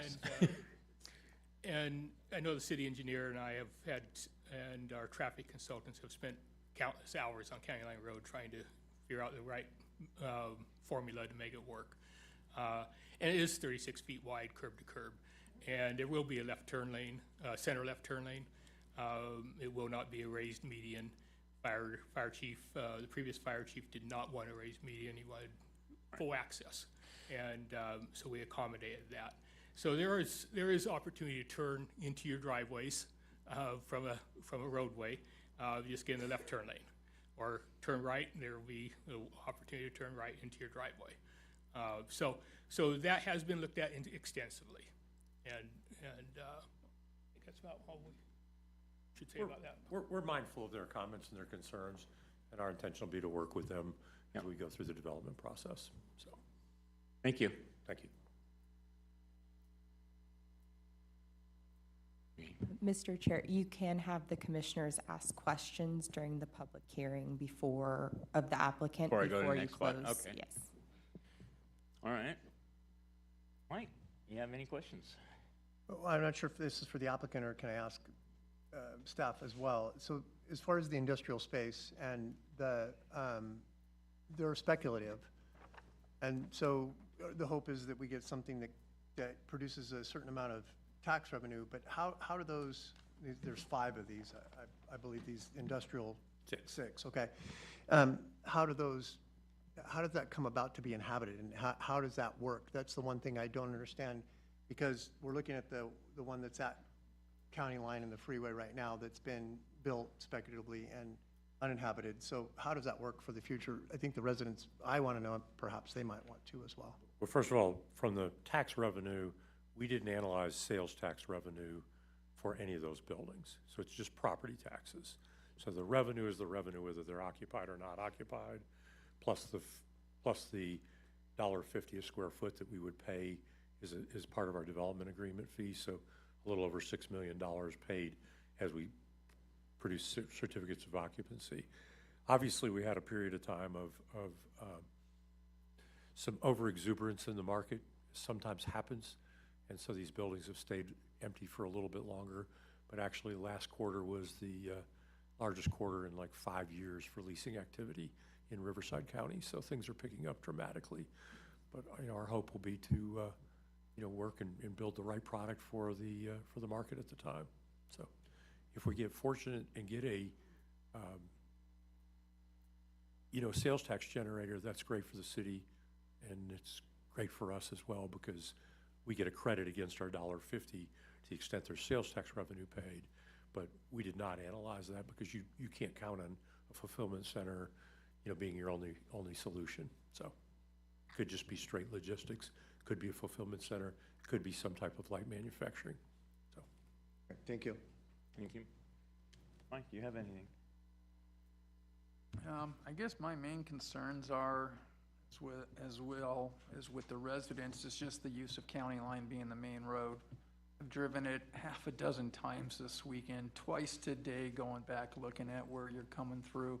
I went down and looked at the water reception, trying to figure out where you're going to have access for your emergency road and all. I just don't see this being a good fit. I understand we can enlarge it, but being the road is what it is, and we're trying to shoehorn it in there, I think we definitely have to look at another access road somehow, and that's going to be an interesting fit. It's going to be an interesting fit, but I do think that would be a serious problem if we had a major evacuation trying to get through there. And if you have one of these residents pull out their RV out of their driveway, you're blocking off that whole street. Now, for 5 years, I had to make the Sandalwood trek to the junior high school. If you didn't time it right, which most people don't, you spent a half hour getting in and a half hour getting out. Now, you add your truck traffic to that, okay. The residents are going to try to shortcut that way because they're going to have to. But that was a cluster. It's a bad setup. So my biggest thing is the road flowing, and I think we need to actually go back and look at that. That's my main issue. I don't mind the high residency or the high density housing, because I understand that's the state coming in there stomping on us, and unfortunately, unlike Huntington Beach, we don't have no land to offer, so we can't thumb our nose at them. So we're following state guidelines on the high density. I'm with you, people, because it was like our infill spaces that we went through and obliterated stuff. That is a concern. And also, I'm sorry, I think that's an abundance of warehouse spaces. I know when I got on this board and everything else, I was always told there were only 2 places we would ever have warehouses. And that's where they are now, where the failed one is right now. We're waiting for Birch to start on the other side of Summerwind, as well as the one in front of oh, forgive me, Sharondale. Sorry, I'm not feeling too good here, but I just know how we are on everything else on that, and so I would highly advise that we take it under consideration, and we definitely have to figure out something else for a road, because even if we do partially use county line, which, I'm sorry, residents, you're not gonna have a private road. It's gonna be an access road of some form. However, I don't believe it's a good fit to expect 3,600 homes to have that one single as their main road. And so that is my main problem, and from what I've seen and what I've gone through, this massive everything else, my mind's not changing on that right at this point. And I haven't been turned today. I understand the employment, understanding the build and everything else, and it's not gonna be unsightly the way it's gonna be sit, and nobody's gonna build a crummy project in Calimesa. We have our restrictions and everything else. So everything's gonna be done right, but like I said, I just can't get over these access roads, and I think that's something that we need to go back to the drawing board on. So that's my main problem. I don't know if there was a question in there, but I have a comment, if I could. Okay. Christine? As far as the access roads go, I think we have two, right? Is this a discussion or is this just questions? This is just asking questions, and once the public hearing is closed, that's when you can deliberate with your opinions. Okay, so I guess some questions for you I would have would be, as far as the 21 homes that will be affected on County Line Road, what would be some of the solutions that you would provide for these residents as far as like the street widening goes? I know when we widened Singleton Road, there was lots of improvements that were done for residents that were faced with those, with the street developments, right? They were doing curbs, they were doing setbacks, they were helping with basically the transition of the widening of the roads. What would be some solutions that you would provide for our residents going in to give them a little peace of mind? Well, one of the first things we've been working on for about a year now is the ability to underground a lot of that overhead utilities. Now, I know that's more of a beautification thing, not a usability thing for people driving, but it is a beautification thing. If you drive down, when I drive down County Line Road, I see a lot of wires and poles crossing, and we've been working with, Southern California Edison takes a long time to do things. We've just this week been able to submit our preliminary documents to them after a year. But the goal is to eliminate all that overhead crossings, clean it up, give individual services to keep the services to the users currently, but clean it up, beautify it a bit. But we would contribute to their cost of underground. We would pay that cost. Yeah, we're the owners, because there's gonna be a cost. Doesn't make sense to underground and then have a pole to each house. So we would pay for that cost to bring it from the line out to the individual homes. How long, with that being done, how long would that road be affected, timeline-wise? Well, I don't see the roadway, we'll have Southern California Edison come in after some of it's got to be done before we can do our improvements because of the existing poles. But it'll be a sequence thing. We'll have to structure the timing of the different construction methods in order to move poles out of the way so we can build the new roadway. But typically when we're doing these undergrounding projects, the service never stops on the road. Right. We're working at times and we're doing sections so that traffic can continue. Done this a number of times, including high tension lines versus this, which is residential production lines. I think, what our objective would be is to work with people, and the road needs to move one direction or another based on, physical realities of the homes. I think the other thing is, to talk about, go to the schools and go to Sandalwood. The interchange that we're obligated to do an improvement to, that's a $65 to $75 million improvement. I'm not talking about that being a current time like it is today. We can all agree that today it is not how we would like it to be. Same for County Line Road. We would go make those improvements at I-10. We did the same thing at Cherry Valley Boulevard, in a project that we did down there. That was abysmal, and Now traffic flows because timing, lights got timed right. I understand there's a problem today with lights not being timed right. That's a fixable problem. You know, we fixed a problem that was a long-term problem down there, and people were waiting forever to get through stop signs, and now they've got lights, and traffic moves pretty well through there now. So, you know, we are thoughtful about these things. Yeah, I think Sandalwood, even though the primary entrance to the community is through County Line Road, and that's why, you know, it's part of the reason to beautify it and make it a nice roadway, but it's also just creates safety for bicyclists. You know, we touched on during the presentation of doing separated bike lanes for access to the school on Sandalwood, because it is going to be a heavier use. It's going to be 6 lanes wide for a portion of it in front of the, up to where the business park ends. Then it will be reduced down to a 4-lane roadway with a center left turn divider.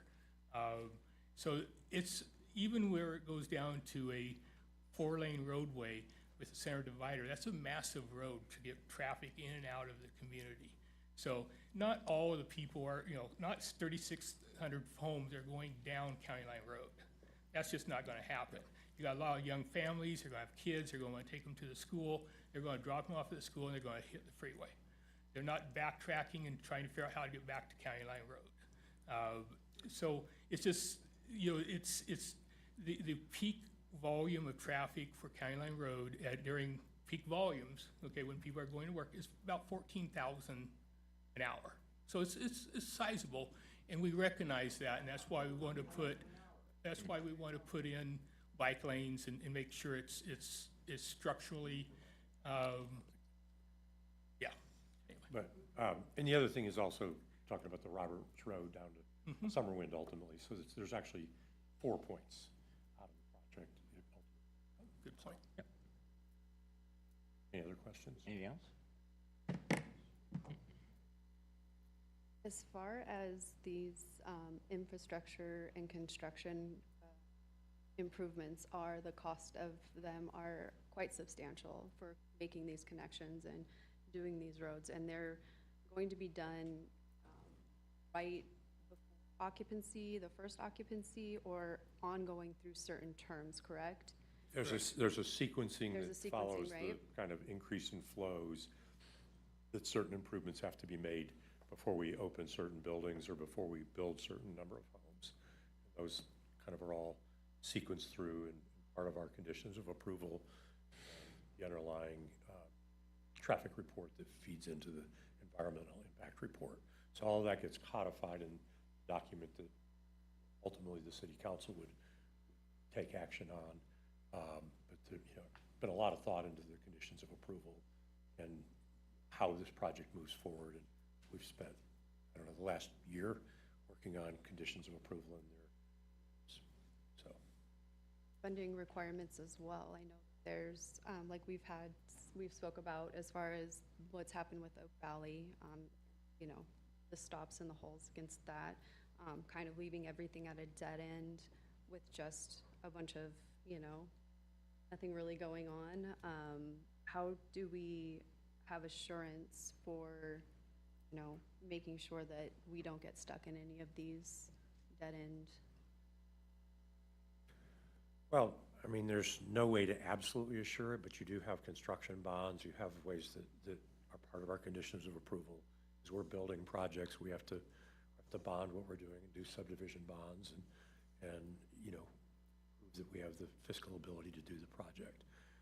That doesn't guarantee that there's never what's happened at Oak Valley, but the reality is that you know, if it's done right and in conjunction with the right developer, working with the staff, these things do happen. You know, we built our warehouses, completed them. We built all the county infrastructure. We built all the roadways down at I-10 for the I-10 Gateway project. It's not our pattern to leave things not done. So certainly in public facilities, there's agreements. In that case, there were agreements with the county that we had to have certain work done before we could get certificates of occupancy, or just even a temporary certificate of occupancy. And those are the same kinds of agreements we've made here. We have to finish a building. We have to finish all the work associated with the building, both on-site and off-site. Thank you. Anything else? That's all. So, a question real quick on your improvements on County Line Road from County Line Lane to your property. You said 36 foot. Was that curb to curb, or is that right away including? Curb to curb. So that takes care of the fire department with 26 foot there. Yeah. And they wanted the center turn lane as well. Right. And the idea really of this emergency route through the Ukaipa Valley is that's more ingress egress for fire than it is for residents. The residents, the idea is that if you have a fire event, you're gonna probably close all lanes and everybody's gonna go out. And the fire department didn't want that because then they don't have a way in. So you'd have 3 lanes that would be going out on County Line Road. You could have 4 lanes to 6 lanes going out on Sandalwood, and the fire department could be using the emergency egress, ingress is a way in and out for their equipment. So that was the idea. I'm not a fire, that came from fire and other people way smarter than I am, so. And you're doing full improvements, curb, gutter, sidewalk? Yes. From County Line Lane to your property line? Yes, sir. Okay, so everything's getting improved, everything's all good there? Yes. Okay, thank you very much. Thank you. Okay, now I'll close the public hearing. All right. Wow.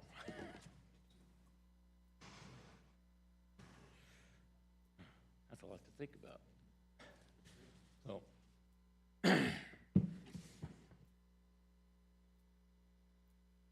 Basically, County Line Road is the same thing as Bryant Street when we did the change on Bryant Street when it opened up from Sandalwood to there. And I had that fun deal there.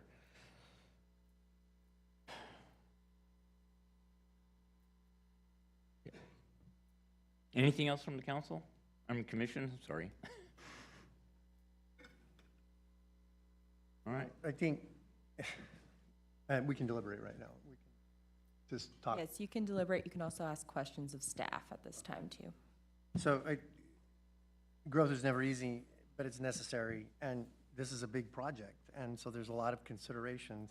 But it's clear to me, based on the presentation and the briefings that we got, not only from staff, but also from the developers, that there's been a lot of work that's put into this. And so the legality of the project is clear. There's nothing illegal about it. And I just felt compelled to say that because on a project of this size, it's hard to vote yes on it because there are a lot of concerns, but I don't see any way that it can't go forward. I agree. Okay, and what I will do, I'll make a motion to adopt all resolutions, PC resolutions 1 through 7. I make that motion. Can I get a second? I second. You have a second. All in favor? Aye? Aye. Nay. Aye. 3-1. Okay.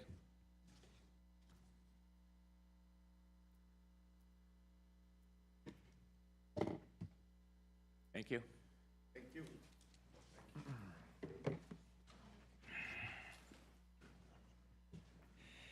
Business item number 3, 2025 annual progress report. Another item on the agenda? What the heck? I thought it was time to go home. Yeah. Not yet. By the way, it's 48 feet and all their paperwork Okay. says 60 feet side to side, 36 feet was a lie. You guys need to do your paperwork. No, you do your paperwork. I got it too, buddy. Okay. Thanks for selling us out. Thanks for selling us out. See you in court. For 40 years, it's been a bad idea. Right. Well, I will make the next item very, very brief. So annually, we are required to provide a annual progress report to our legislative bodies. And looks like we're getting, okay, there we go. Just a moment. So our most recent, if I can find my notes here, our most recent annual progress report showed that we only permitted 6 units. They were all ADUs, as shown in the staff report. And we did have, here it is, And we did have proposed units totaling 681. And so that's really all, this is a receive and file. Our entitlement and permitting activity has slowed way, way, way down since JP Ranch and Summerwind and Singleton Heights all built out, Summerwind Phase 1. So it's, again, receive and file. We have very little permitting activity occurring and a limited number of housing units being proposed.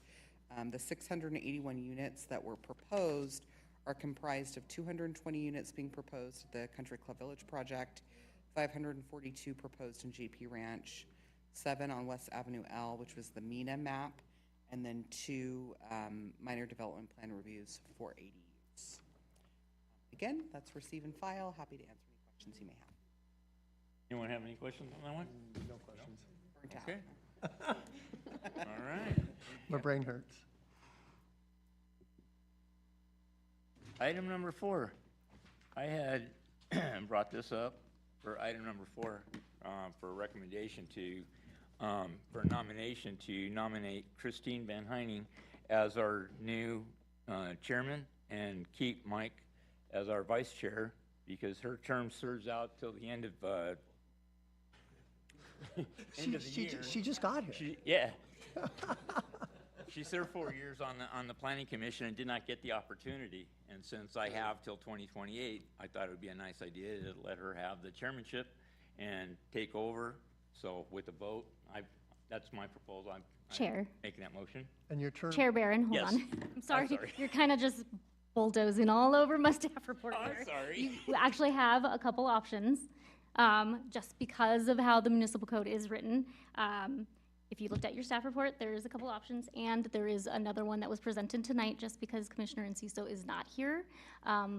There's an option to continue reorg until the next meeting when all 5 commissioners can be present.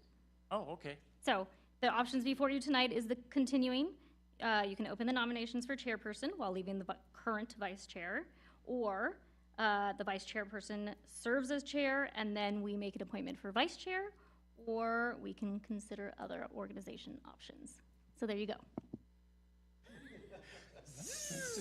Clear as mud. No, huh? Pass the So, buck till next so meeting. Christine's term ends when? The end of the year, At the end of the year. December.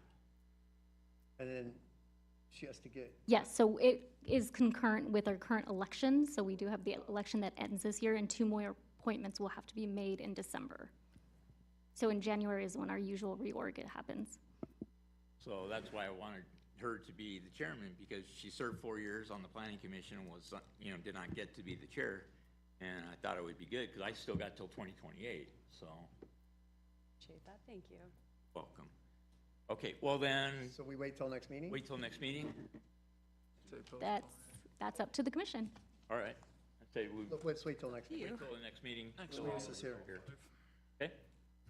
All right. You'll need a motion to continue this item. I make that motion that we continue the item till the next meeting. I second. All in favor? Aye. Cool. There you go. So with that, commissioner comments and reports. Mike? It's just seeing who's still here. It's a lot of work. You guys put a ton of work in. I mean, unbelievable. So, and it's I can understand why they're upset about it, but I just, again, I'm repeating myself, but it's a good project. So, A lot of misinformation. yeah, I think there's some misinformation. That's a bummer that happens, but anyway. Okay. Christine, glad to have you back. Thank you. Yeah. So happy to be back on the commission, to see you guys and working on other projects. Staff, thank you so much for preparing such an in-depth report. I feel like we didn't touch on half of it, there were so many things in it, but well done with taking into consideration everyone's feedback and all of the important things like the fire, the different access roads and everything like that. So thank you. Great. Mike? As always, staff, great job presentation as far as this packet. I guess one big ask would be we get something this big, can we get it a few days earlier or a week earlier? Because this was absolutely ridiculous to expect us to get through this and then dump another 200 pages on us. I mean, I was trying to be thorough, but my head's exploding from all the extra reading I was doing today just to make sure I had it all. And then the one thing I would like to touch on, since all of us are Calimesa residents and we have been through it, our insurance doesn't get canceled. We get non-renewed because they aren't legally able to cancel us. However, if our whole city is basically up in flames, so I would like to recommend to staff somehow to come up with an advisory committee with the fire department or whatever to figure out between county, maybe I wouldn't mess with state, forget them, CAL FIRE a little bit, but also other stakeholders in this as far as insurance companies is what we can do as a city to help our residents, because we're getting to the point, another year or two, we're not gonna have any insurance at all available. AAA is now starting to pull out. I don't know if you've heard that. I got lucky. I got AAA last year after being canceled, and it took us 2.5 weeks. I built my house. I got cement siding. I got nothing but dirt, and I still had to plead with them. I got a neighbor now that's collecting wood pieces. I don't know if he's gonna chip them up or anything else. I don't know what the heck he's thinking, and some other people, but as a city, we need to do more for our residents, because pretty soon we're gonna be a ghost town, because if we can't insure it, nobody owns their house outright, because if they do, we're gonna be like Altadena, where those people lost their homes and don't have insurance, and they're really up a creek. So I don't know, I know we've talked about doing the aerial refueling little pods or whatever at the top of county line and other places. I think we should look at making probably any in high fire area, we probably should make those mandatory and start figuring out where to put them instead of thinking about them. We need to get them done. But with the fire captain, you're the ultimate authority. I know we got jacked around by CAL FIRE when we started our fire department with a lot of bad publicity, and they sent letters to insurance companies saying we didn't have fire protection. So there was a little bent stuff on CAL FIRE on that one. So I'm happy we have our own fire department, but we really need to do something, because as you saw on that, well, you're well aware what the fire zone is. I mean, the insurance companies are gonna walk away, so what are we gonna do for our people? And we don't have a city without that, and so I'm really concerned at that, especially being in real estate and seeing and talking to homeowners and knowing what's involved with it. So that's gonna be a real up-and-coming issue, and it's all of California probably, but we're Calimesa, we need to figure out our own city, you know. Ukaipa, we help out and all, but, and they help us, but we need to take care of our residents. And so I'm not sure what kind of committee or whatever, but if you could brainstorm it or figure it out, it'll be an interesting one. But I guess the best part also, like I said, is if somehow get insurance companies involved and figure out, so they at least know we're trying to be good neighbors and everything, and maybe they'll look better on our residents for insurance quotes. So that's a big one for me, but thank you. That's all I got. Thank you, Mike. And I see our, if I may, Chair. Yes. I see our fire chief asking if he could respond. I think it's best at this time, since we don't have this item on the agenda, Yes. just receive the comments, and we can potentially bring that forth on as an agendized item. Next meeting. And I'll add too, we do have a public safety ad hoc committee at the council level. They do both sheriff services and fire. They look at that. So that is also something that I can bring to them as well, and talk about that with them as well. Are we currently doing anything? Can I ask? That's the, you know what? He could probably respond to that during your comments. You can just give him a part of time for your comments. How about that? Sure. I There you appreciate go. it. We'll do it one It's way. not deliberation, it's gonna be one-way communication. Right. I understand. I just was told this would be a good way to get it out there, so at least we can get thinking about that. So Awesome. thank you. I kind of count myself lucky, because I've been on this project for over 30 years, and I have books like this, and books and books. You could build a house with those. Oh, yeah, I've got everything on this project. I got maps, I got you name it. So, like I said, there was a lot of misinformation that was being posted out there, and people making mistakes, and I corrected quite a few, you know, phone calls and stuff that I got. So those of you who are watching now, or still watching, I hope, you know who you are. And I set you straight, but evidently you didn't get it back to the rest of the crew. So with that, I'm going to say thank you, staff. This was a lot of work, 480 pages just for this one and this run, but you know. Mine was 605. How did yours? That's the whole agenda. Just this one item was 480 pages. And I read it on a tablet smaller than this. I was like this. Anyways, yes. I'm saving trees. Yeah. Well, I'm a lumberjack, so, you know, I like paper. I like going back and reading everything after because this never disappears. Like, water hits that, and it's like, oh, boy. So, anyways, Ms. Kelly, our Community Development Director, comments. Thank you, Chair. Thank you, Commission. Thank you for all your work on the Mesa Verde project. I would just like to let the Commission and any members of the public that may be listening be aware that tonight was only a recommended action. Mm-hmm. We'll go forward to the City Council. The City Council public hearing is currently slated for September 21st at 6 p.m. in this room. So any members of the public that are interested in participating, please mark that on your calendar, and you are able to provide additional public comment at that time. And with that, I think I will yield some of my time to the Fire Chief. There. Good evening, Commission. Paul Lewin, I'm the Fire Chief for the City of Calimesa.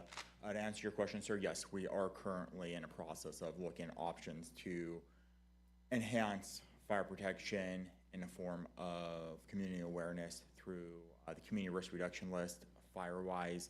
We're also looking at the Zone 0 requirements that are going to be coming in that are going to be forced upon us through CAL FIRE that will be enacted upon current residents. And we're also looking at our community wildland protection plan. I've been working with the Fire Safe Councils on the ability to get that fully funded so it doesn't cost the city anything. So we are working to be fiscally and feasibly responsible while meeting the needs of the community and addressing these problems concurrently. So I just want to bring that up to the council or the commission. Thank you.